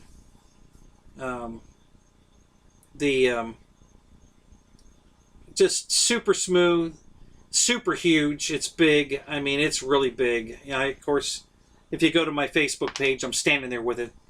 The wingspan's taller than me. So that's another one of my favorites. Love that airplane. It's just an awesome airplane. I'm really glad that Horizon brought it back. If you missed out on getting one of those, yeah, pull the trigger on that one because it's impressive. It's so big, and it has such a huge presence in the air when you're flying it. It's just amazing. It really is cool. So,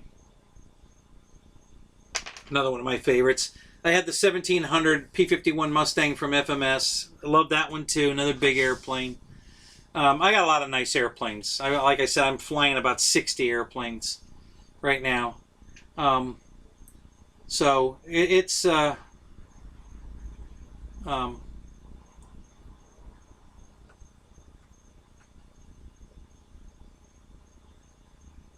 I am back. Okay, good. So yeah, love my airplanes, but those are some of my favorites. But yeah, the A1 Skyraider definitely my all-time favorite. So yeah, I bought the the F-22, the 90mm from Freewing, and the 6-cell version one, and even at half throttle, it was a 3-minute. You know, wasn't impressed with that. I'm thinking about reprogramming the ECM, or the and trying an 8-cell in it. You know, just because if I throttle back the 8-cell, I can probably get 5 or 6 minutes out of it, just like the other one, the Yak. So that's my gonna try that. So what else? Let's see.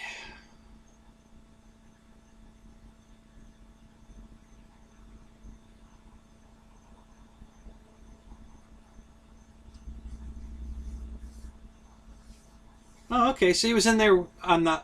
That's funny. They're risking. That's exactly what my A1 Skyraider is. It says right on it. USS Oriskany. That's the exact carrier that my model is attached to. That is hilarious. Tell your dad that. He'll love that. That's amazing. That's so cool. Roy, that is just so. Go tell your dad that. He's gonna flip out. I'll have to bring it on the show now and show it to you. You know, not tonight, but I'll I might be on tomorrow night. I don't know yet. If I come on tomorrow night, though, I'm gonna have it on the table here, so I can show you it. Yeah, that's fucking cool. That's just I can't believe that he was on the Oriskany, and that's what my plane's from. That's hilarious.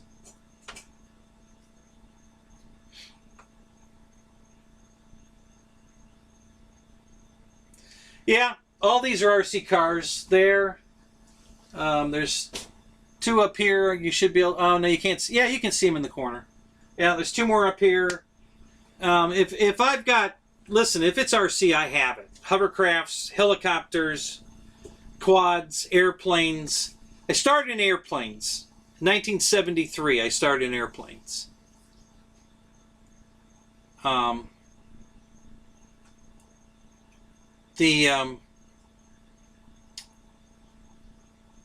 then if it's RC, I buy it. So these all light up. I go to car shows a lot, so I usually take one or two of these with me. They all light up. They play music. This one plays music. The black one actually is a Chrysler 300, and the trunk is set up to put one of those battery-powered DVD players in the trunk. So you can actually put a CD in the player, put it in the trunk, and there's speakers on it, and it'll play music, whatever CD you put in it, while you're driving it around. So it's really cool. It's got cool lights in the wheels, headlights, tail lights. It's very cool. Now these, you can put an iPod in the trunk.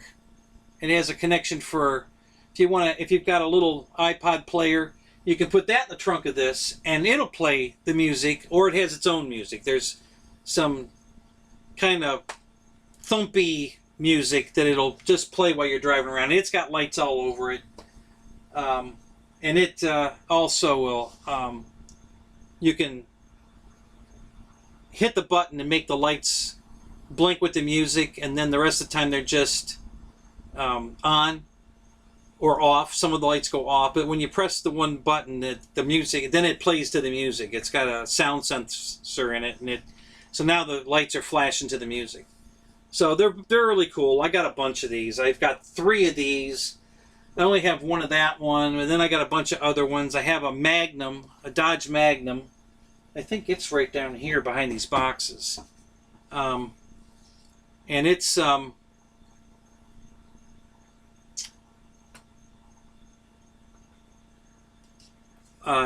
you can blow the horn on that one, so that's really fun. Because at the car show, somebody's sitting in a chair, you drive up to them, you start honking the horn at them. They usually try to get out of the chair and swat at it, having fun, and then you back away and run away from them. And so I have a lot of fun with them. Like I said, if it's RC, I have it. Yeah, RC trucks, cars, tons of cars. Used to race professionally. I was in 88 or 89, I forget which. I was on the cover of Car Action magazine. Not me, myself, but my car was on the cover of Car Action magazine. I was at a Aurora National event, and they had the grid, and my car's front and center. Yeah, I've been doing this a long time and just love it. Absolutely love this hobby. Anything RC I've got. Got a real cool hovercraft. It's a Tyco brand, but it works really well, especially on water. If you're in a swimming pool or something, it's perfect. It goes over that water perfect. Tennis court, it hauls ass. The only problem is if there's wind, it hauls ass downwind. You can't fight the wind, so you just got to make do. But it's pretty cool. So, I've got tons of die-cast stuff. I mean, unbelievable. Yeah, but once when I was collecting NASCAR back in the day when that was big, NASCAR's kind of lost its luster. I still watch it now and then. But I have a whole collection of NASCAR stuff, diecast. And then I got a bunch of the Dub City diecasts, because those are really cool. So I have a ton of those. I'm a toy guy, you know. I mean, you know, first thing when I walk into Walmart, the first place I go is the toy department. I don't care if I'm there to buy shoes, pants, whatever. I go, you know, first stop is always the toy department to see if there's anything I can't live without. Usually RC. I'm usually looking at some RC helicopter or whatever they got. And if I don't choose to buy something there, then I'll go do what I came to do, which, you know, plumbing something or whatever I came there for. But the toy department's always the first stop. Always. You just can't take the kid out of me. So...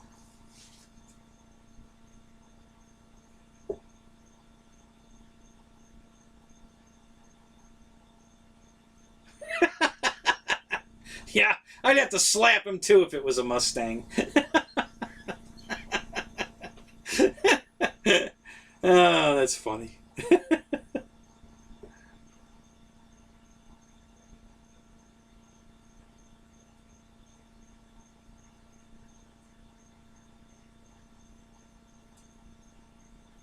Yeah, I have a couple of my RC race cars. They're out here in the garage. I think the one's over there. It was a all-wheel drive, flat dirt oval car. Won the Region 2 Aurora Nationals and set the track record with that car back in, I don't know, was it 90, 91, somewhere around there, 91, 92. Yeah. Called my sponsor and told him I was going to, again, I've been doing this a long time. I knew what the car was capable of doing. I knew my setup was going to win at this particular track. And there was no doubt in my mind that we were going to take it home. So I called my sponsor and told him that. And he laughed. He said, well, how do you know? I said, just trust me. I know. And I did exactly what I said we were going to do. We set the track record and won the race. And I called him up and told him, well, I won it. Set the track record. And he started laughing. How did you know? I know this car. Trust me, I know this car. So then I went to 8-scale gas. That car is actually right here on the floor. Started racing 8-scale gas. First year in it, I finished third in the state championships. First year out with it, and I finished third in the state.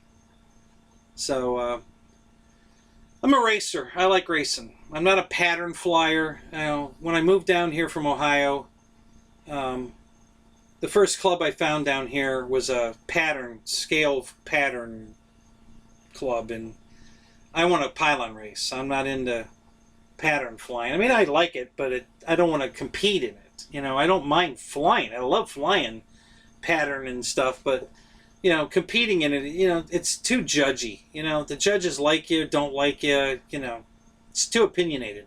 There's no opinion in a race. If you're there first, you win.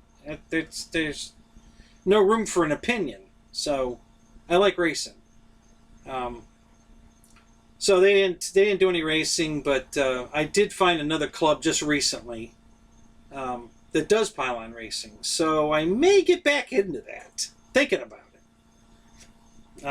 Just might get back into pylon racing since there's a club close by, and they do it regularly. No, I think they do it twice a year, so that's not really regularly, but at least they do it. So yeah, I'm thinking about maybe getting back into that. So, but anyway.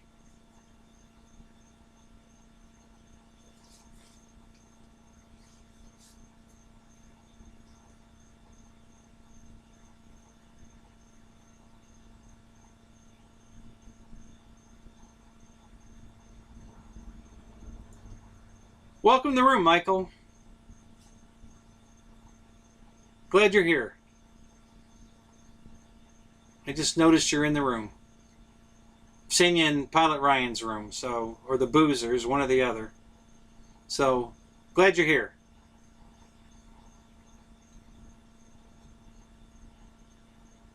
So what else you guys got for me? Anything?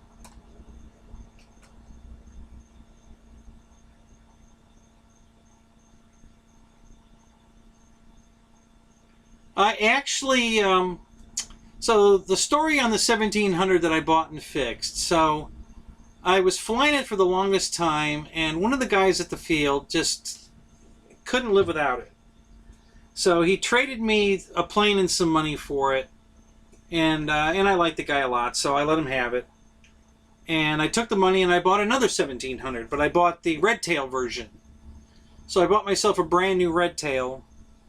They had a, Motion had it in the scratch and dent department. There was nothing wrong with it. Factory fresh. It was a foam only. It was a kit. It wasn't a plug and play or a bind and fly. It was a kit. And they never sell kits. So, they either sell the plug and play version or the plus version, which comes with everything but the fan and the speed control. But this one they had as a kit. So now it still came with the servos for the landing gear doors, and it came with the retracts. But it didn't come with the elevator, rudder, aileron servos, flap servos. Didn't come with any of those. Didn't come with the motor or the speed control. But it was on sale dirt cheap. So I bought that, and then I bought all the extra stuff and put it in the plane, and I've been flying that. And so I still have a 1700, and I also have the 1400, the 1450 red tail as well. So I have both red tails from FMS. I have a lot of FMS planes. Holy crap, I got a lot of FMS planes. But yeah, to answer your question, I still fly it. I do get to fly the broken one, because whenever he brings it out to the field, he has me fly it for him. So if he brings it to the field, I get to fly it again anyway. That was the Furious Frankie one. I have a feeling I'm going to get it back. I think pretty sure he's going to sell it back to me. Because he don't fly it. He's afraid of it. He's definitely a safe technology Horizon guy. He won't take the thing out of safe. He doesn't fly that often, so I keep getting a lot of airplanes from him because he won't fly them. He's afraid of them. So, but yeah, I still see the plane on occasion. I still get to fly it on occasion, but I'm flying the red tail version of the 1700 now, and they fly exactly the same. I did the same prop mod to the red tail that I had done on Furious Frankie. Flies exactly the same. I did a video on my channel. You can go watch that. Guys were complaining that it had no power, and I'm like, guys, you're doing two things wrong. You didn't do the prop mod that I recommend, and you're flying too big a battery. So I get with the 3300 pack in the plane, I get 7 minutes. If I put the 4500 pack in it, I'll get more time, but it won't go vertical. And that was one of the complaints they had, is it wouldn't go vertical. With the 4500 or the 3300, with the 3300, it'd go vertical to the stars. It doesn't like the weight. But if you do the prop mod, it makes a huge difference. So one of my viewers finally did, he finally listened to me and did the prop mod and put a smaller battery in it, and he couldn't believe it. He said, "Oh my God, you were so right. What a difference that made." He says, "Now this is my favorite airplane." And I love hearing that. When I get that kind of feedback, it's just awesome. I love hearing that kind of stuff. So, yeah, so this guy just loves his 1700 now that he did the prop mod and put a smaller battery in it, and he's just loving it. So, yeah, it's a great airplane. Flies great. If you put the prop mod on it, and it'll take off, even with a big battery in it, it'll take off in 20 feet. It won't go vertical with a big battery in it very far, but as far as getting airborne, it's not a problem. Even with a big battery in it, it'll just jump off the ground. So you got to do the prop mod if you buy that plane. And I did it to my 1450 as well. I did the same prop mod today. It makes a big difference. The plane flies so much better when you do that tie wrap by behind the blades of the propeller to increase the pitch. It makes a huge difference on those planes. So for sure, I would definitely do those mods. You'll be glad you did. If you have one of those planes, definitely do the prop mod. If you don't know what it is, just search FMS prop mod on YouTube, and the guy, I think his name's Dr. Foamy, is the guy that came up with it, and it just made a huge difference. So for sure, do that. You'll enjoy that.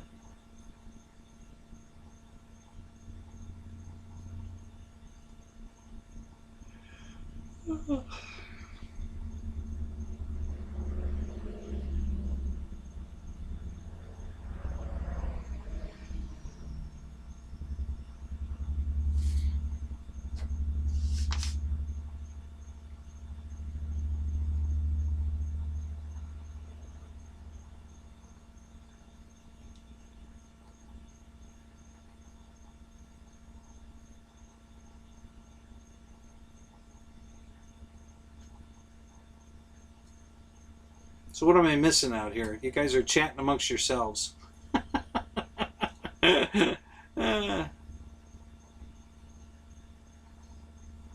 Which one do you have, Roy? What color scheme do you have? The red tail or one of the other ones?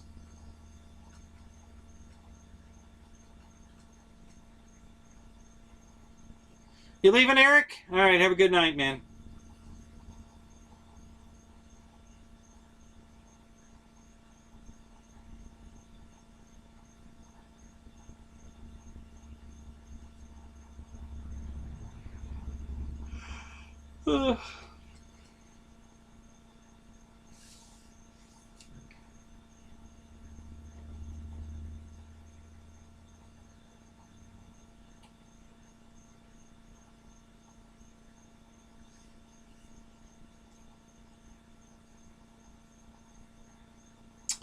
Oh, the Durafly, yeah. 1100. Okay. What scheme is on that? I forget what they put on that one.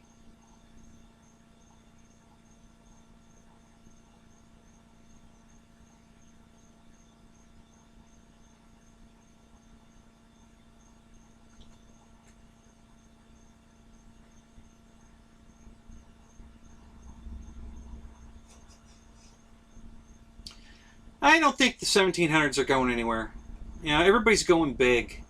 You know, now Motion's coming out with all these big birds. You know, they had the Spitfire 1600 millimeter. Then they came out with the Corsair recently in 2 versions in the 1600. So yeah, and of course when they did that, FMS lowered their Corsair price down to close to what Motion's price is. So yeah, I don't think the 1700s are going anywhere. I think they're, you know, people want big airplanes. They fly better. I'll be honest with you. They fly way better. Oh, you did a yellow Bob Hoover tribute? Oh, that's cool. Very cool. Yeah, that's very cool.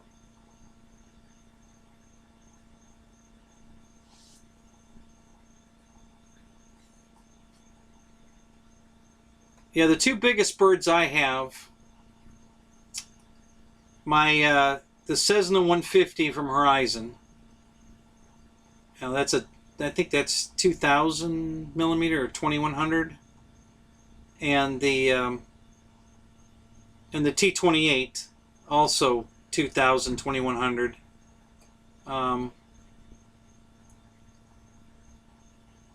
Other than a glider that has a bigger wingspan, those are the 2 biggest planes I have, I think.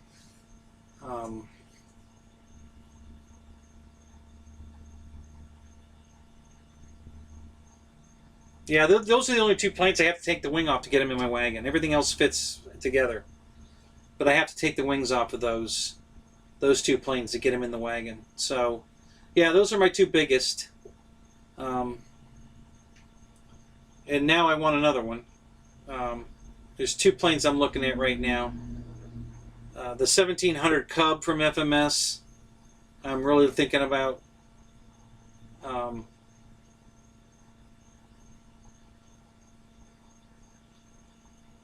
Yeah, I love my. You know, Michael, you're right. That 150, that Cessna 150 is an awesome flyer. You can stunt the hell out of that thing. I mean, I just get crazy with that plane. And I come screaming across the runway inverted, and I do all kinds of nutty stuff with that thing. I do all kinds of touch and goes, you know, short stole type stuff. I'll take off and literally do like a loop and come right back around, hit the flaps and land it, you know, or I'll do a quick turnaround, like real low to the ground, and just come right back in and land it again, and just keep doing it. So I do that quite a bit. Oh, leg cramp. Oh crap. Oh crap. Oh. Oh. There we go. Wow. Yeah. So I love my. That's my go-to plane. As a matter of fact, that plane is always in the car. I never take that one out. When I go flying, the Cessna 150 is in the car. You know, I make everything else fit around it, but that Cessna 150 is always in the car. I always take that to the field. You know, it's just a great airplane. So,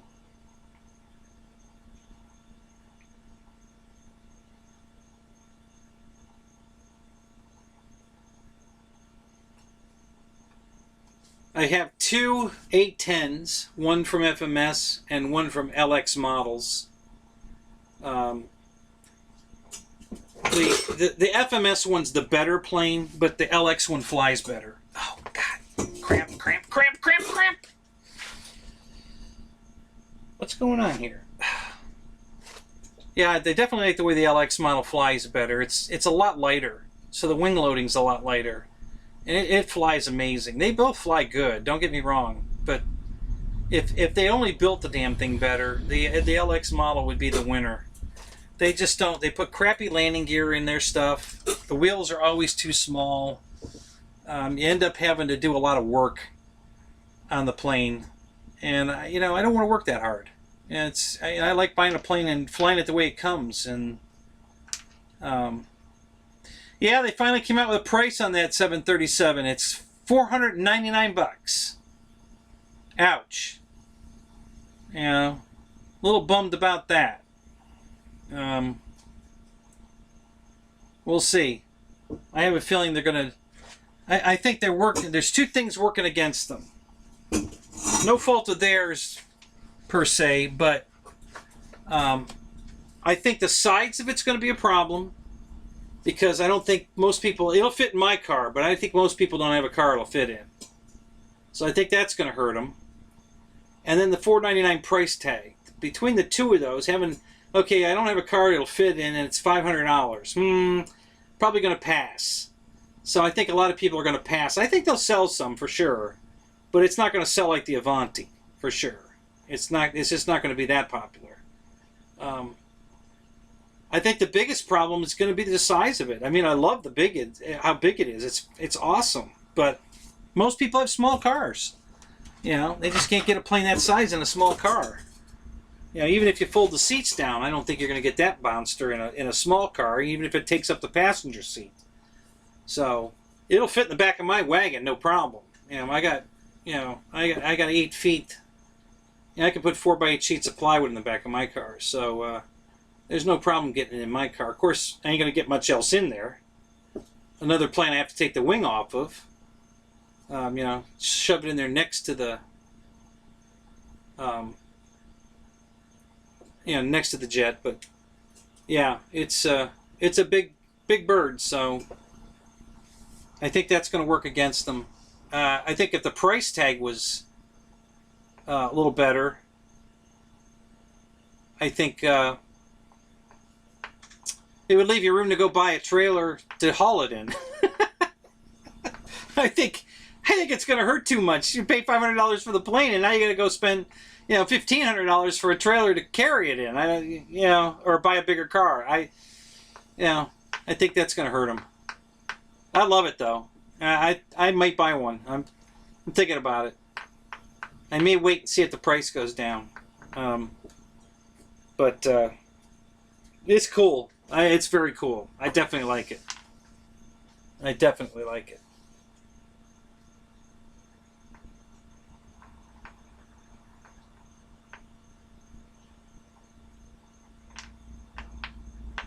Probably my next Warbird is going to be, well, I just bought one.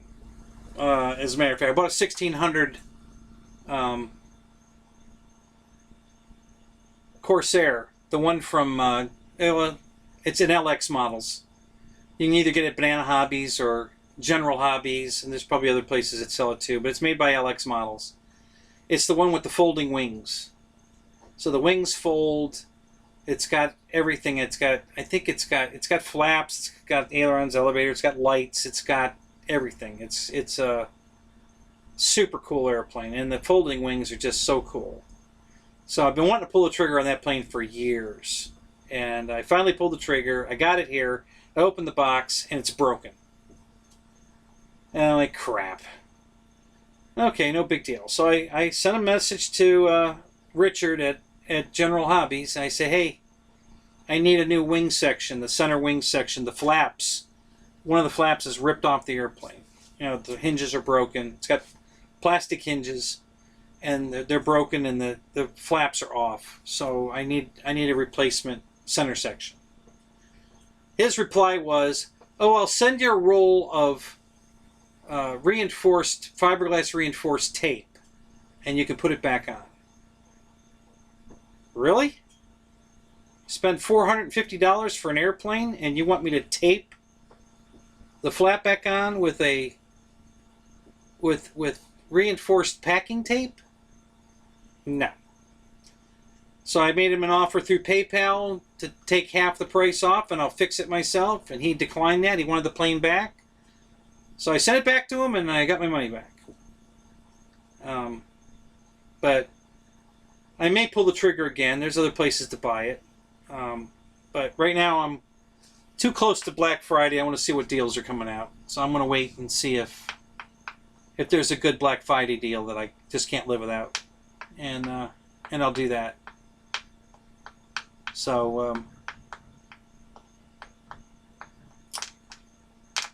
I don't know when everything's pre-order right now on the 737 and what other planes have they got coming out? Bunch of pre-order stuff. So probably be another 30 days before they hit land. So I'm anxious to see people buy them, see what paint schemes they put on them. I think it's going to be cool. Yeah, it was General Hobbies. Yeah, very unhappy with Richard. I've bought planes from him before. Haven't had a problem with one. His prices are okay. He charges shipping, but his price on the plane's low enough that when you add the shipping, it's still competitive. He was cheaper than Banana on the plane. So I bought it from him. And, I got here, I opened the box, and it's broken. And all I asked him was to send me the replacement. I just need the center section that's got the flaps on it. And I didn't care if it came loaded or not. If it came unloaded, I was going to take everything out, the servos and the speed controls mounted in there. I was just going to take all that out and put it in the new one. And I would have been fine with that. And he didn't want to do it. He didn't want to, he could have just easily as sent me one, with everything loaded. Just go open another box, take one out, and send it to me. But no, his option was you can either tape them back on or you send it back to me. I think that's pretty shitty customer service. Just telling it like it is. So I sent it back.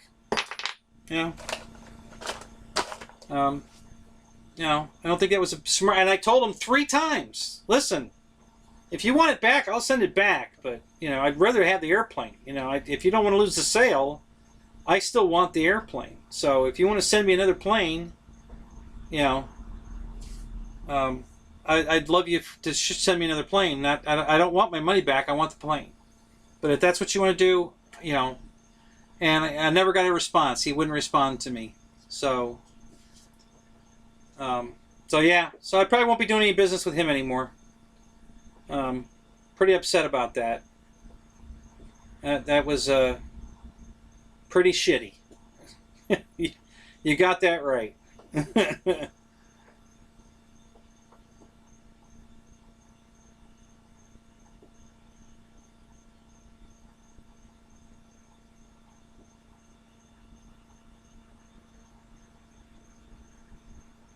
Yeah, I have to agree. Definitely Motion more than Horizon. I've had Horizon. They've been good to me, but not as good as Motion. I have had to send stuff back to Horizon so they can check it out to make sure it's actually broken. Not always, but they have asked for some stuff back. Motion's never asked for anything back. You know, when you call Motion with a problem, they just send you a part. They don't even question it. They just send you what you need.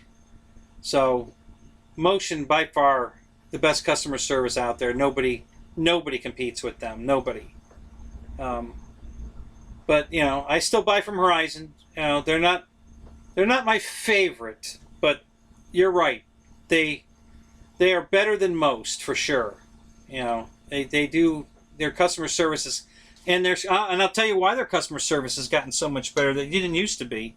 It's because they're trying to compete with Motion. Motion's kicking their ass, and now Motion's blown them out completely. You know, they don't sell anything Horizon sells anymore.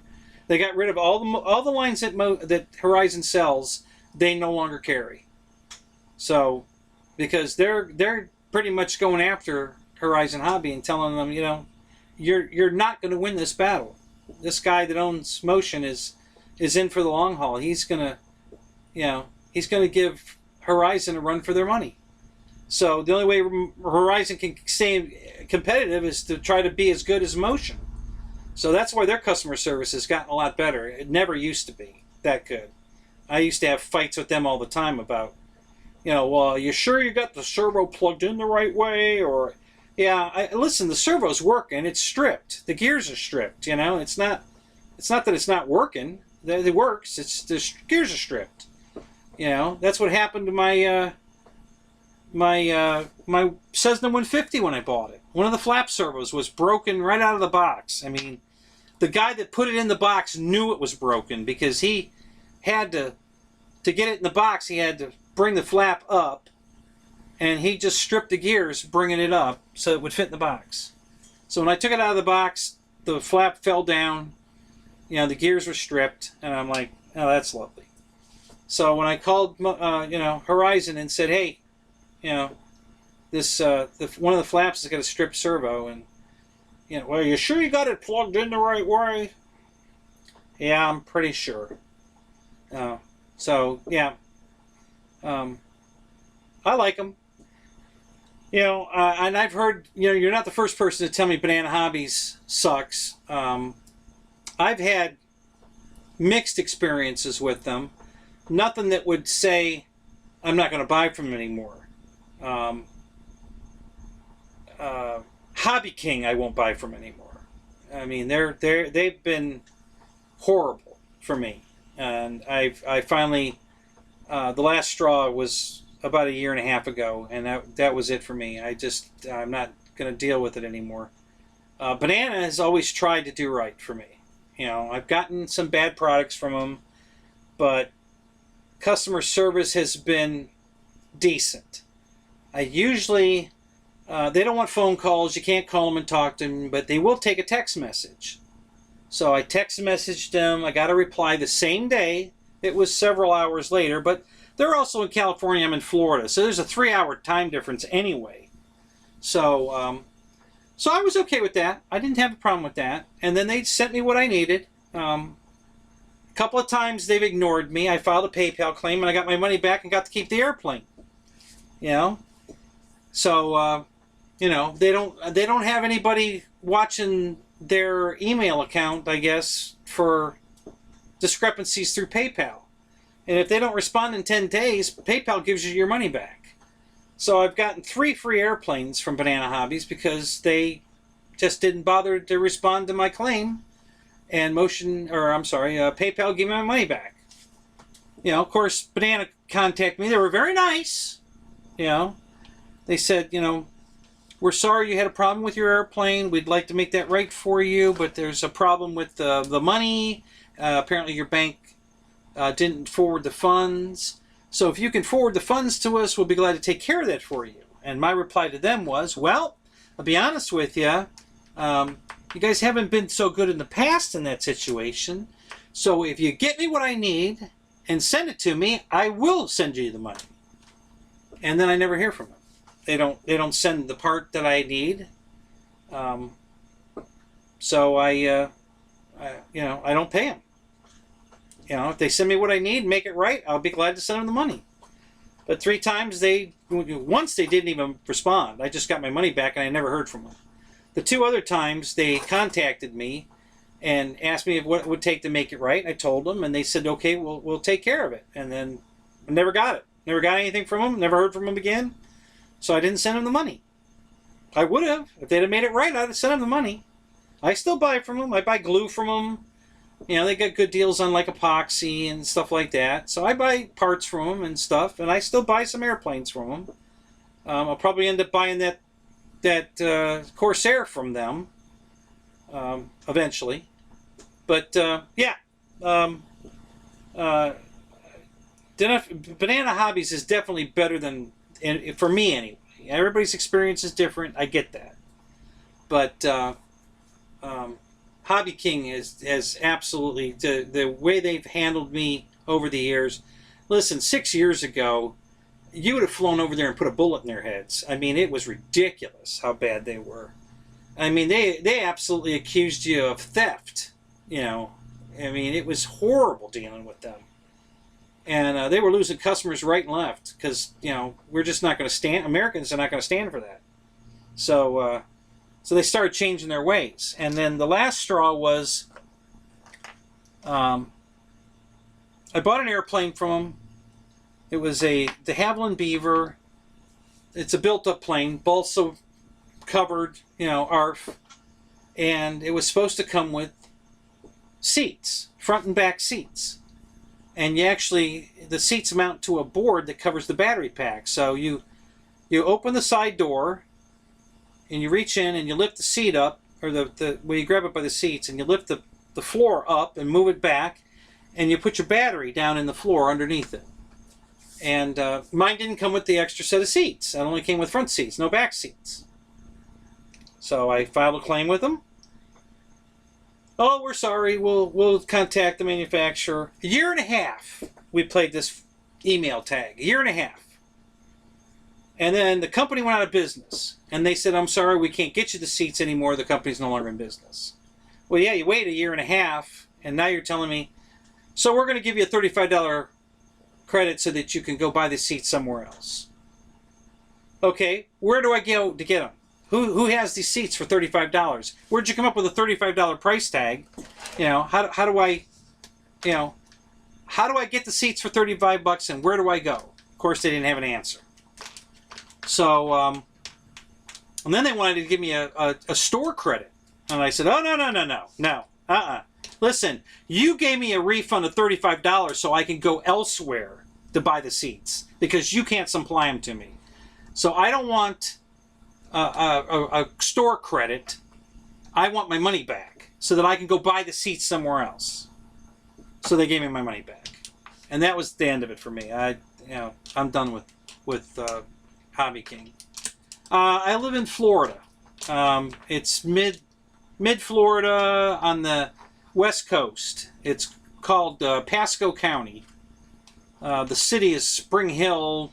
Technically, I live in Shady Hills, which is on the south border of Spring Hill. But yeah, it's a small town. We have a county sheriff, no local police. It's a county sheriff. No city hall. No, it's a small township. I'm about roughly 40 miles away from the Boozers. Up in they're in Webster. So it's about a 40-minute drive. I actually went up to their flying field one day to fly with them, and they had gone to a new flying field that day. So I get to their field, and there's nobody there. Nobody. It's empty. So I took some planes out and flew a couple flights on their runway, and then I left. And now apparently they live like a mile away from the flying field, so so that's how close I live to the Boozers.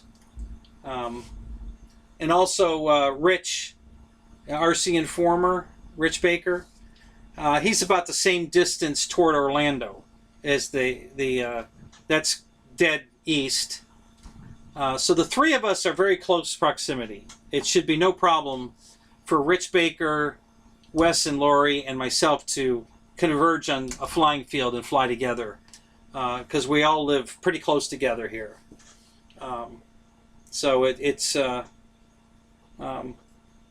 and I've talked to Rich a couple times about flying with him, and you know, he's all for it. He says, "Yeah, no problem, man. Come on, bring it. You know, we'll fly." So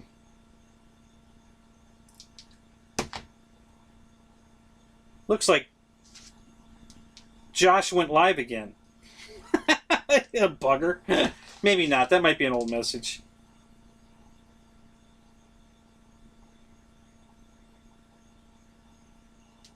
Yeah, not sure. I'm not sure what time I got that message.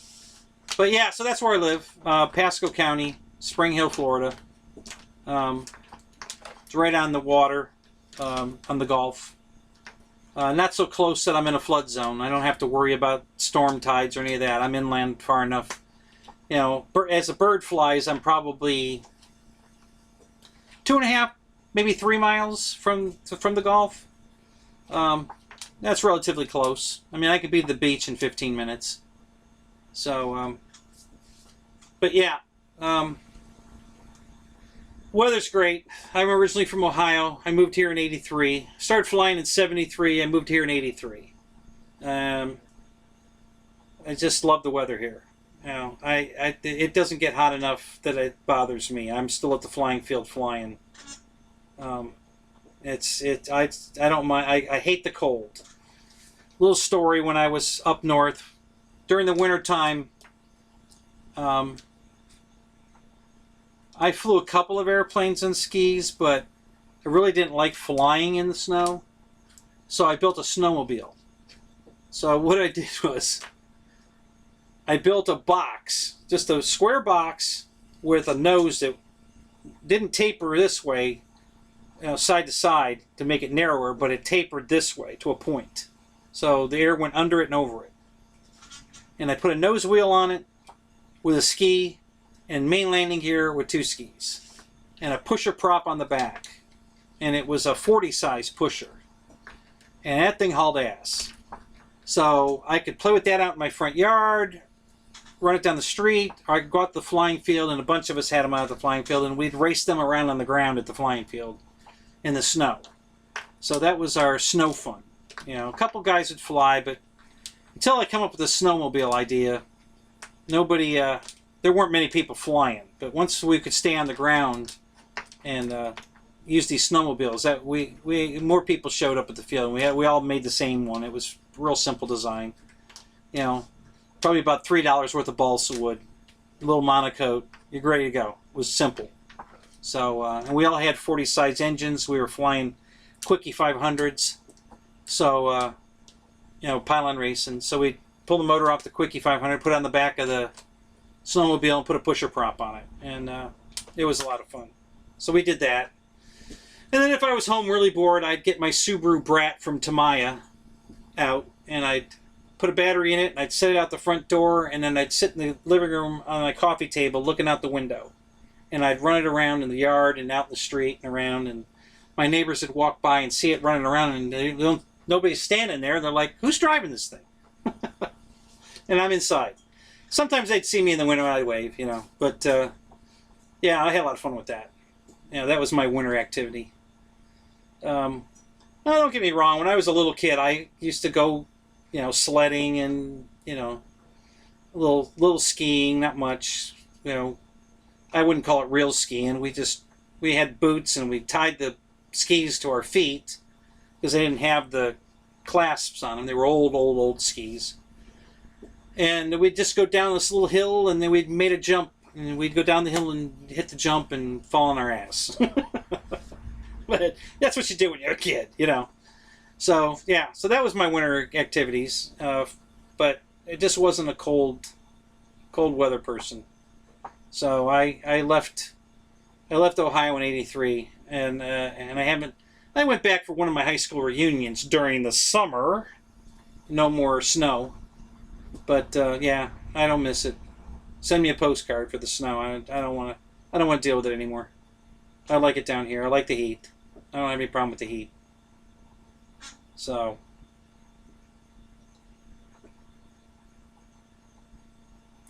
yeah, Rich is a cool guy. He's the only guy on YouTube that I've watched fly that flies like I do. You know, he's aggressive. He's very talented. He's, you know, he hasn't been doing it quite as long as I have, but he's a very good pilot. And, you know, so I enjoy watching Rich fly because he, you know, he flies like I do. Most of the guys on YouTube don't know how to fly. You know, they're just not good pilots. Yeah, snow's fun. Sure it is. You know, for about an hour, and then it's not fun anymore. That's enough. An hour of snow is fun. Okay. All right, I'm going back inside. I'm gonna go get on YouTube and chat with my friends. I'll talk to you later. Of course, we didn't have YouTube back then, but anyway, yeah.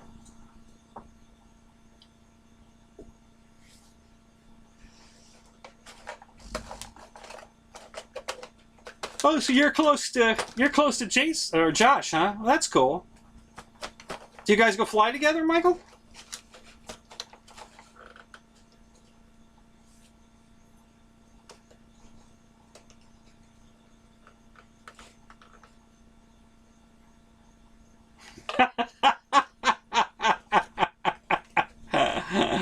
Oh, that's funny. That's hilarious, Randy. I love that.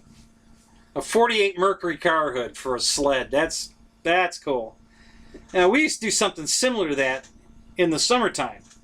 A friend of mine owned the golf course right at the end of my street, so we could play golf for free all the time. But he also had the keys to the maintenance shed, so we'd go get the maintenance golf cart, put a 100-foot rope on it, and get the catcher, the grass catcher for the greens cutter, and tie it to the rope. And then one of us would get in the basket, and the other one would drive the cart and do the slingshot where you're literally lifting off the ground.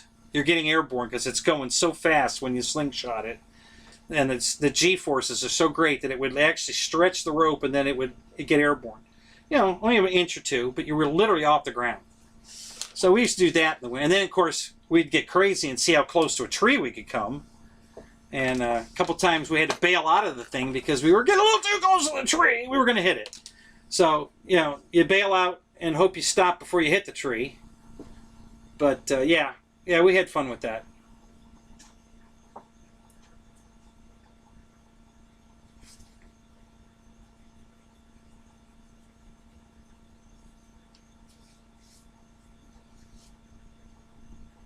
What happened to your field, Michael? How'd you lose it?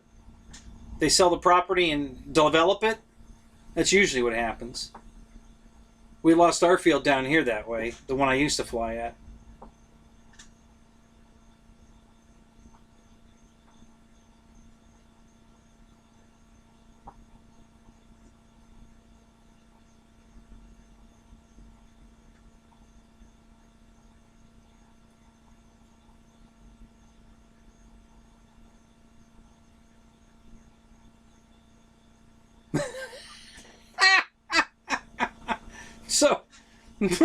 So Roy, your son wants a sled now. You didn't have a sled before?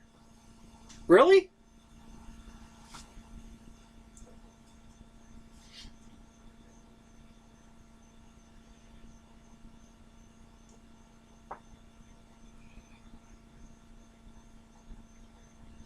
Yeah, I was born in 1960, so I'm right there with you, Randy. Yeah.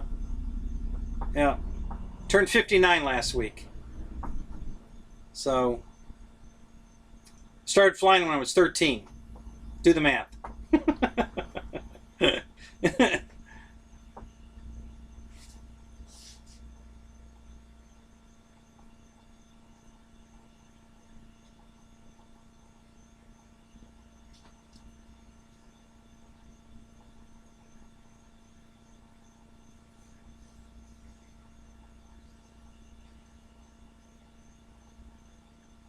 Took you to court over what?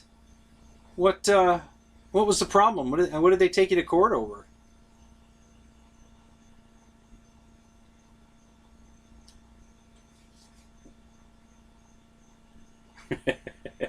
Rules the world at 14, huh? Yeah. Yeah, I remember that day. Yeah.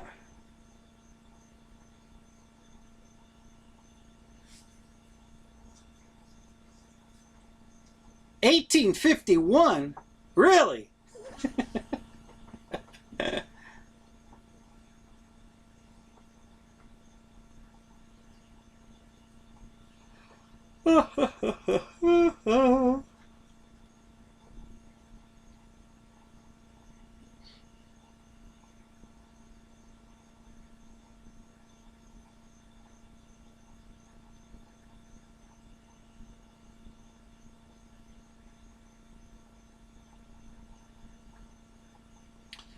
So my feed is very delayed. So I'm sitting here watching myself from 5 minutes ago.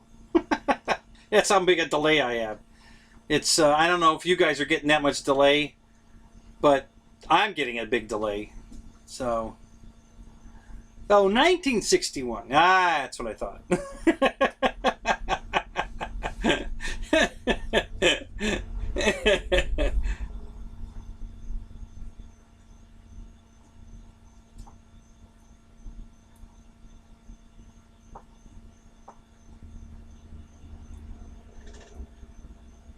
What kind of property was it that they took you to court over? Was it empty land and they bought it? What, you know, I'm really curious what the circumstances were.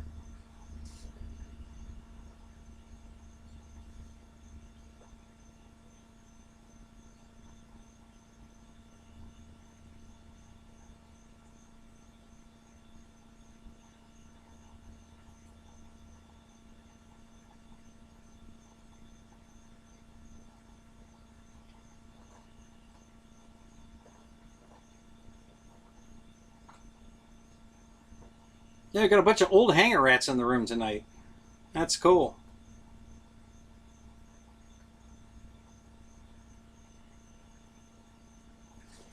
So how long have you guys been flying? You know, how many years? Put up your years flying. I already know how old you are. How long have you been flying?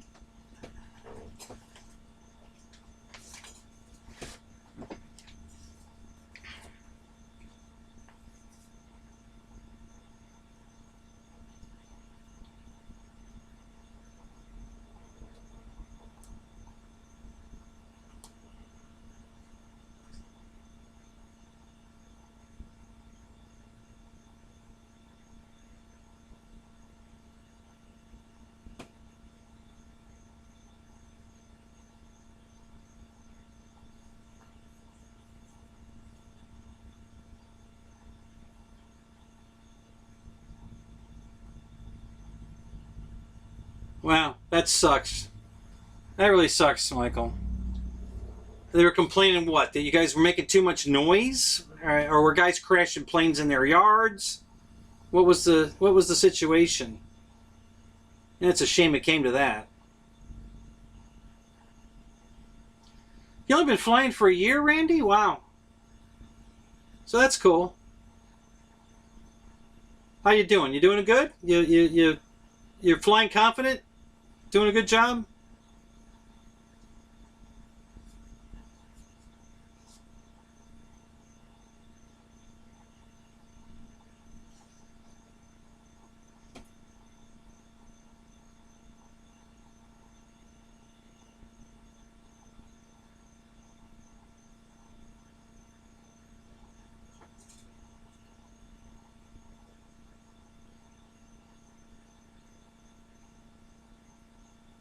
Oh, that's cool, Michael.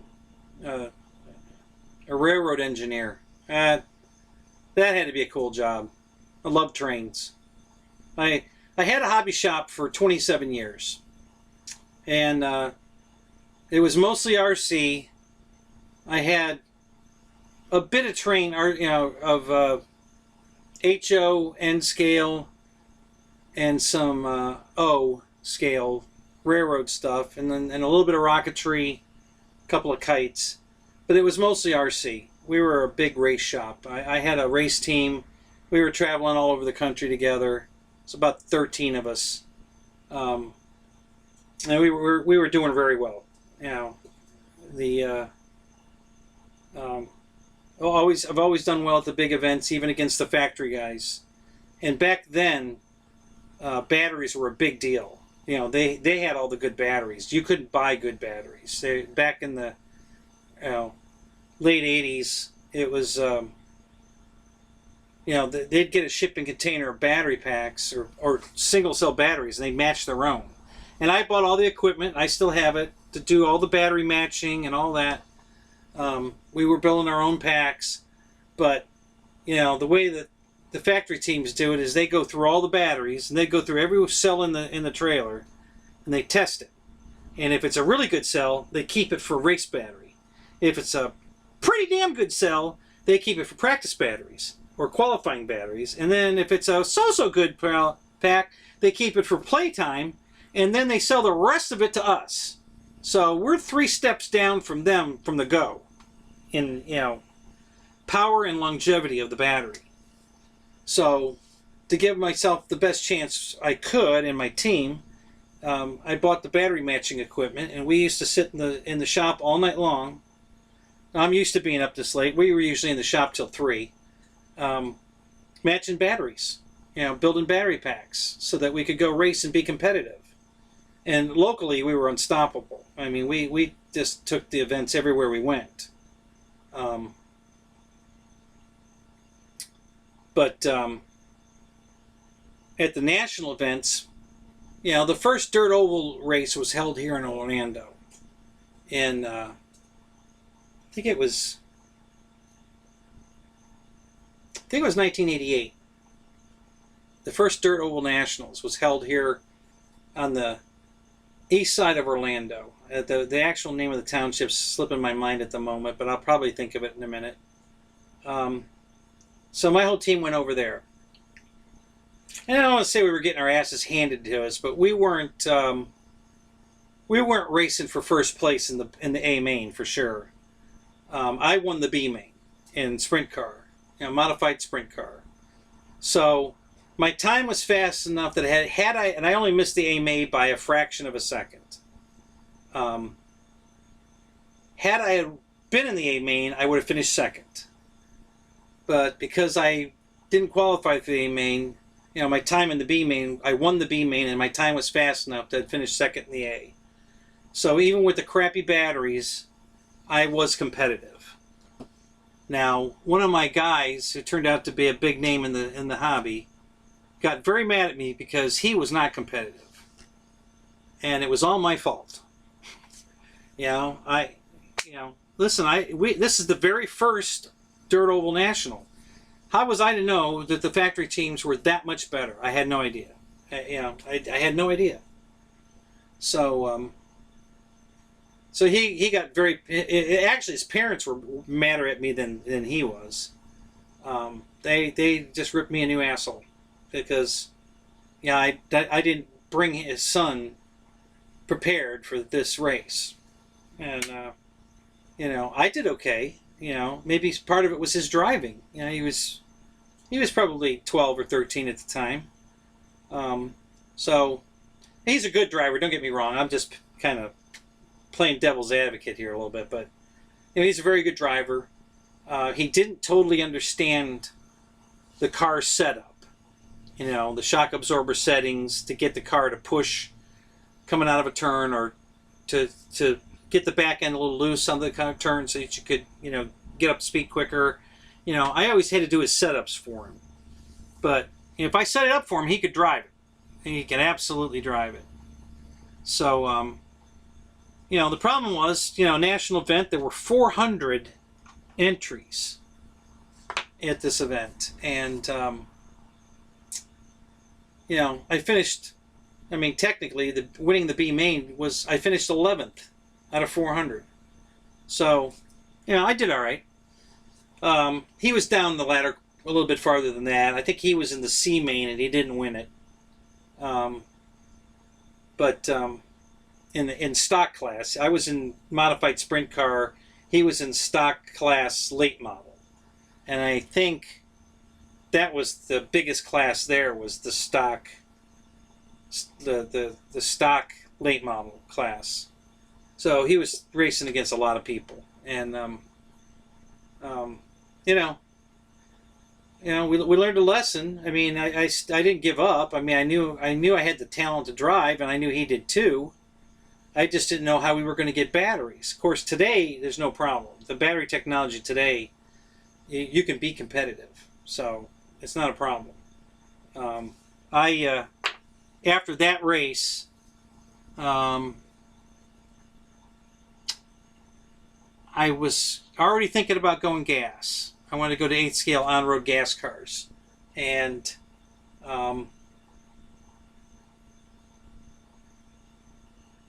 I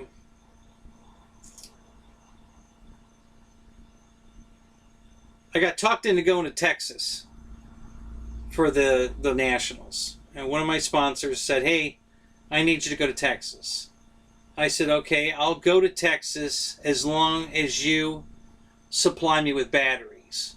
Oh, I got batteries I can send you. I said, no, you don't understand. I don't want the batteries you're going to sell me. I don't want to buy them. I want batteries that you're going to use, and I just want to borrow them. That's all. I want competitive batteries that you're going to lend me for the race. And, well, I don't know if I can do that. I said, well, if you're not going to do that, I'm not going. Okay, I'll do it. I'll have batteries for you. He says, okay. So I gave my entry fee in early and all that, and then it's 2 weeks before the race, and I call them up to make sure we're all good, and, oh, I'm not going to have any batteries for you. I'm sorry, I've got too many other commitments, and I'm not going to have batteries for you. I said, okay. I already paid my money, so I'm going. I took his name off the car, put somebody else's name on the car, and borrowed batteries from one of the guys on my team. Actually was a team associated factory driver, and he drove for me too, for my local hobby shop and for team associated. So they lent me their qualifying batteries because they didn't need them. They had enough batteries to use all race packs for the whole event. And their qualifying batteries are faster than anything I could have done. That's why I won the race. So I did really good there in Texas. Brought home 2 big trophies. And his guys didn't bring home anything. Him and all the rest of his guys didn't win a thing. And I walked out of there with these 2 giant trophies. And so he comes running over to me and he says, are you going to go to Bakersfield, California? You going to Bakersfield next month? Nope. You're not? Man, I could really use you there, man. I'll take care of you there. I said, nope, I'm going gas car racing. And he says, gas car racing? I don't have batteries for that. I said, yep, I know it. That's why I'm going gas car racing. And I just walked away from him. So he got the message. And then we got gas car racing for a few years. Yeah. This, like I said, this hobby, if it's radio control, I'm in it. I just love it. Yep, the lipos were the game changer, but even the NICADs now are so evenly matched that, because I think, I don't know, I haven't done any racing in a while. I'm not sure if they're still using the 1800 NICADs for the cars or if they're doing all lipo now. But yeah, the lipos are a game changer. They're lighter, so the cars are lighter, they go faster. The power curve on these things and the matching of the batteries, I mean, it's a lot easier to be competitive today, for sure, than back in the day. So, but yeah, the batteries technology, it's coming so far. Guys, I can't even begin to tell you. If you guys just got in this hobby, oh my God. 6 years ago, they were just starting to come out with lipos. They were still trying to fly planes with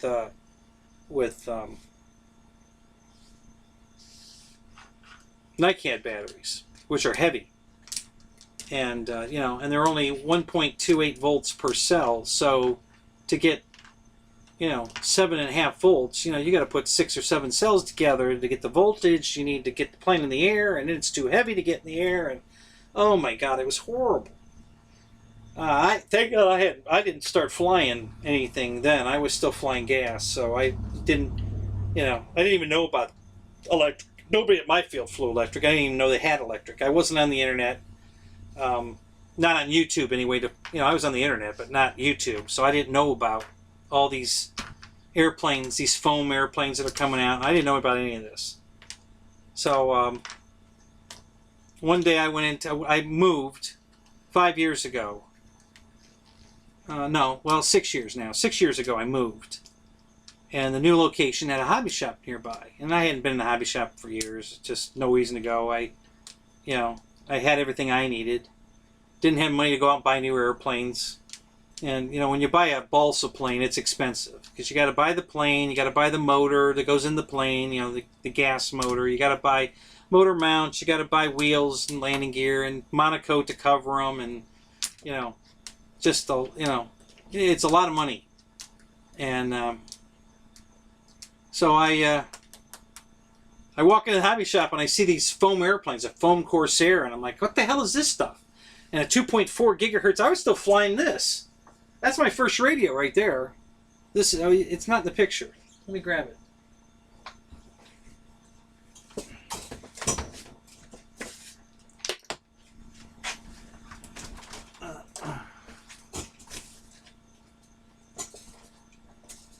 Okay. I'm going to hold that up closer to the camera so you can see what it says on it. Okay. Series 70 Craft Radio, 1970. Okay, I bought this radio used. This was my first airplane. First radio. 3 channels, no mixing, no dual rates, no nothing. 72 megahertz and 1 stick and a throttle control. It's a 3 channel. Paid $150 for this used back in '73. Now I could buy that Taranis Plus for $160 new, computerized radio, 60 model memory, 16 channels. It's just unbelievable how much cheaper the hobby is today. So I've been flying this stuff, and I still, my very first airplane sitting right there. Been planning on learning to fly, sitting right there. So yeah, it's just a whole new ball game. So these foam planes, and every year they come out more detailed, more aerodynamic. They fly even better. After they've come out with version 1 and learned that it didn't fly with a crap like the F-35, version 2 is outstanding, I guess. It flies fantastic. So we're still learning, but it's just going, exponentially faster. The batteries are getting better. The planes are getting better.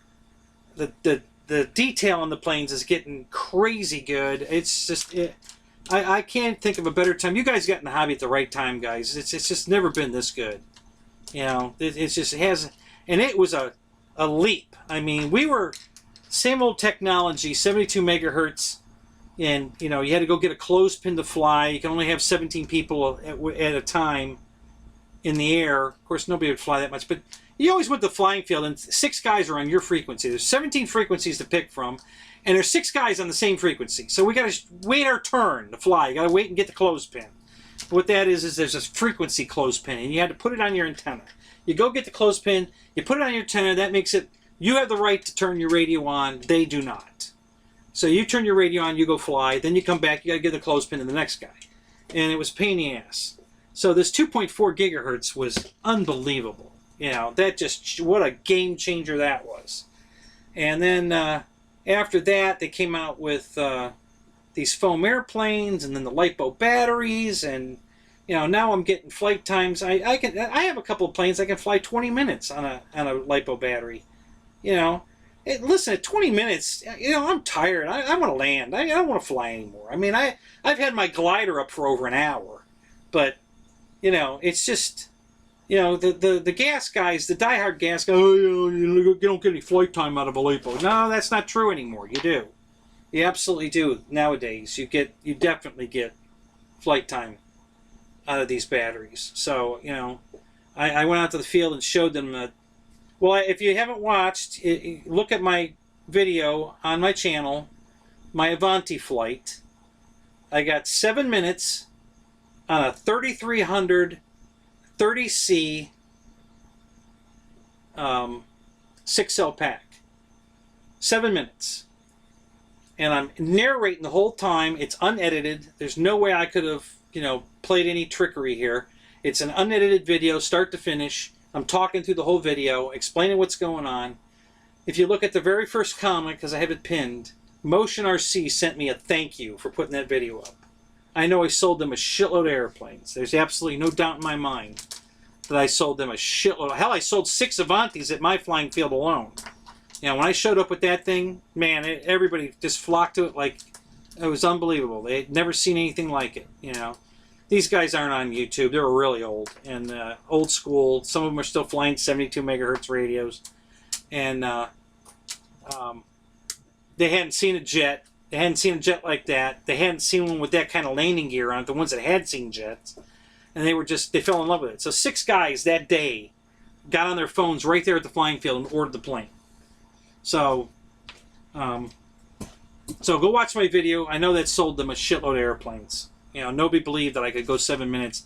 So I put a bigger battery in it and went 10 minutes. I had a 4500 pack in it and went 10 minutes and 20 seconds. And the 2 guys I was flying with, neither one believed. One of them had an Avanti, and he says, "There's no way. There's no way you can go that long." And I showed him, and he couldn't believe it. It changed the way he flies, because him at wide open throttle and me at less than 40, or I was at 40% throttle, with the speed difference was negligible. He was a little bit faster than me. Of course, we weren't going vertical. He definitely would have killed me if we had gone vertical. But just cruising through the sky, I was doing 70 miles an hour most of the time. And he was probably doing in the 90s. So as we made our turns at the end, I would just turn inside of him, and we'd get matched back up and come down the straightaway back again, and he'd be passing me a little bit, and I'd turn inside. So we could fly in formation. And then at 3 minutes, he's landing. And then I flew around for another 7 minutes. He couldn't believe it. So now he throttles back like I do, and he's getting 6-minute flights every time he flies. And he doesn't even notice the speed difference. I keep asking him. So does it feel any different? He goes, "No, I don't even notice the difference." He said, and getting 6 minutes instead of 3 is awesome. So go watch that video. You'll enjoy that. It's, like I said, I'm talking the whole time. So, and my radio is too. I've got the radio talking, giving you all the telemetry while we're flying. It's giving you my throttle position, I think my airspeed, maybe my altitude. I don't remember if I had that set or not. It's definitely giving me my airspeed, my throttle position, the timer, and then the battery voltage. Once we get down into the lower voltages, it starts giving me battery voltages. And the radio's talking a lot, and I'm talking a lot. And the reason I did that in the video is because you're not there, and I wanted you guys to be able to hear everything, that was going on as if you were there. So I know I sold them a lot of airplanes, but yeah, it's just the battery technology has just gone crazy. So this is the best time to be in this hobby, for sure. The planes are awesome, and they keep coming out with more and more awesome planes. Like that 737 they came out with is freaking awesome. It's big, it's beautiful, it flies great on a single 6L, twin 70mm fans. I mean, it's awesome. $500, I'm not saying it's not worth it, but I don't like paying $500 for an airplane. I've only paid $500 for one airplane so far. And I don't really want to do that again, but I might. I really do like that plane. So we'll see. I'm hoping they lower the price. I'm hoping they figure that $499 is just a little too much. Get it down to $469 maybe, $459. $399 would be awesome. I'd buy it tomorrow if it was $399. But $499, But we'll see. I do like it. It's beautiful. And for us to be able to do that, to have a plane that big and fly it on a single 6L battery, and they were getting long flight times. I think they were flying it for like 6 minutes. That's just awesome. It's just this hobby is just getting so much cooler. So, all right, guys, I think we're going to cut this short. I mean, we've been on here for 2 hours and more, like almost 2.5 now. And we're down to 3 of us. I really appreciate you guys being here. I know you all liked it because I see over here I got 7 likes. We only had 8 in the room. That's awesome. Keep you guys, make sure you're on the bell because I might go live again tomorrow night, and I'll have an agenda tomorrow night. This was just a test to try to see if the damn thing would work. So tomorrow night, I'll have, if you guys got requests, say them now. I can do foam repair tomorrow night. I can show off the Tyrannus radio and what all it can do tomorrow night. I can show some of my planes from the hangar tomorrow night. If you want to just see what I've got, I can bring a load of airplanes in here and we'll just go through them. You know, give me some comments here. Let me know what you guys want to do. And, you know, if I go live tomorrow night, well, I'll have an agenda. You know, we won't just be shooting the shit tonight, like tonight. We'll have something to do tomorrow night. And we can shoot the shit. So I got a vote from Randy. He wants to see the radio. Okay, that's fine. We can do that.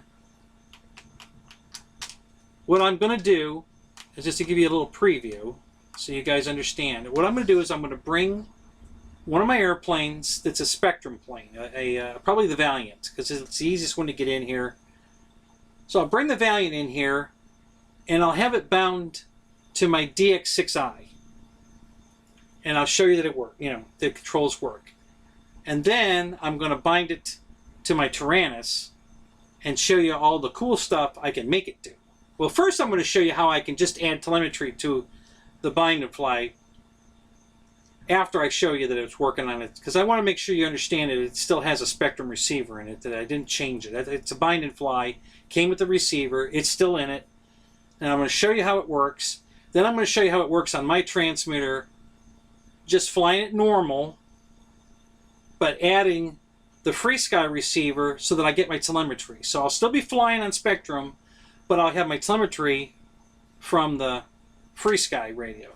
And then I'm going to show you, using my transmitter, how I can put crow and all kinds of neat, crazy stuff. And the radio is going to talk to me. So the radio will be talking and telling it, you know, giving me all the data I want. Anything you want it to say or do. And you don't have to look at a screen to see what your battery's at. It's going to talk to you. And I can set it up to talk automatically when it hits a voltage dead, you know, you set a voltage limit, and when it hits that limit, it starts talking to you. And it talks to you as often as you want. You set it to every 5 seconds, every 7 seconds, every 11 seconds, whatever you want.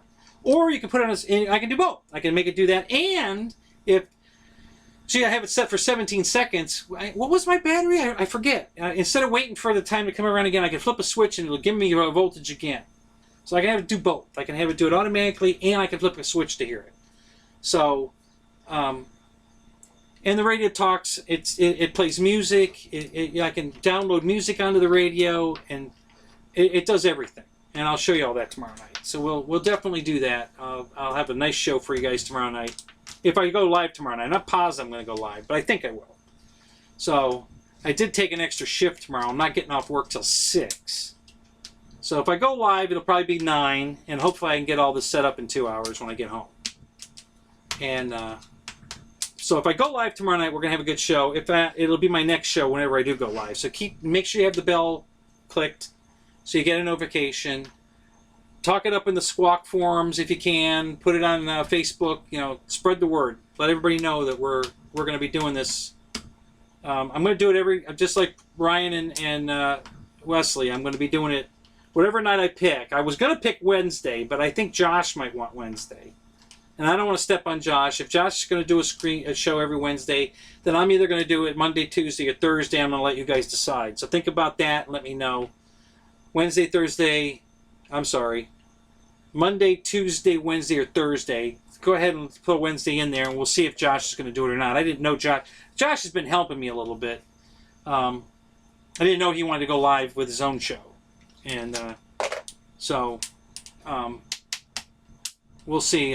You know, if Josh wants Wednesdays, I'm not going to step on him. I'll just pick another night. But let you guys decide. So give it some thought. Let me know what you think. and I'm going to cut this off. So hang in there, hanger rats, and we'll see you very shortly. Talk to you later. Bye-bye.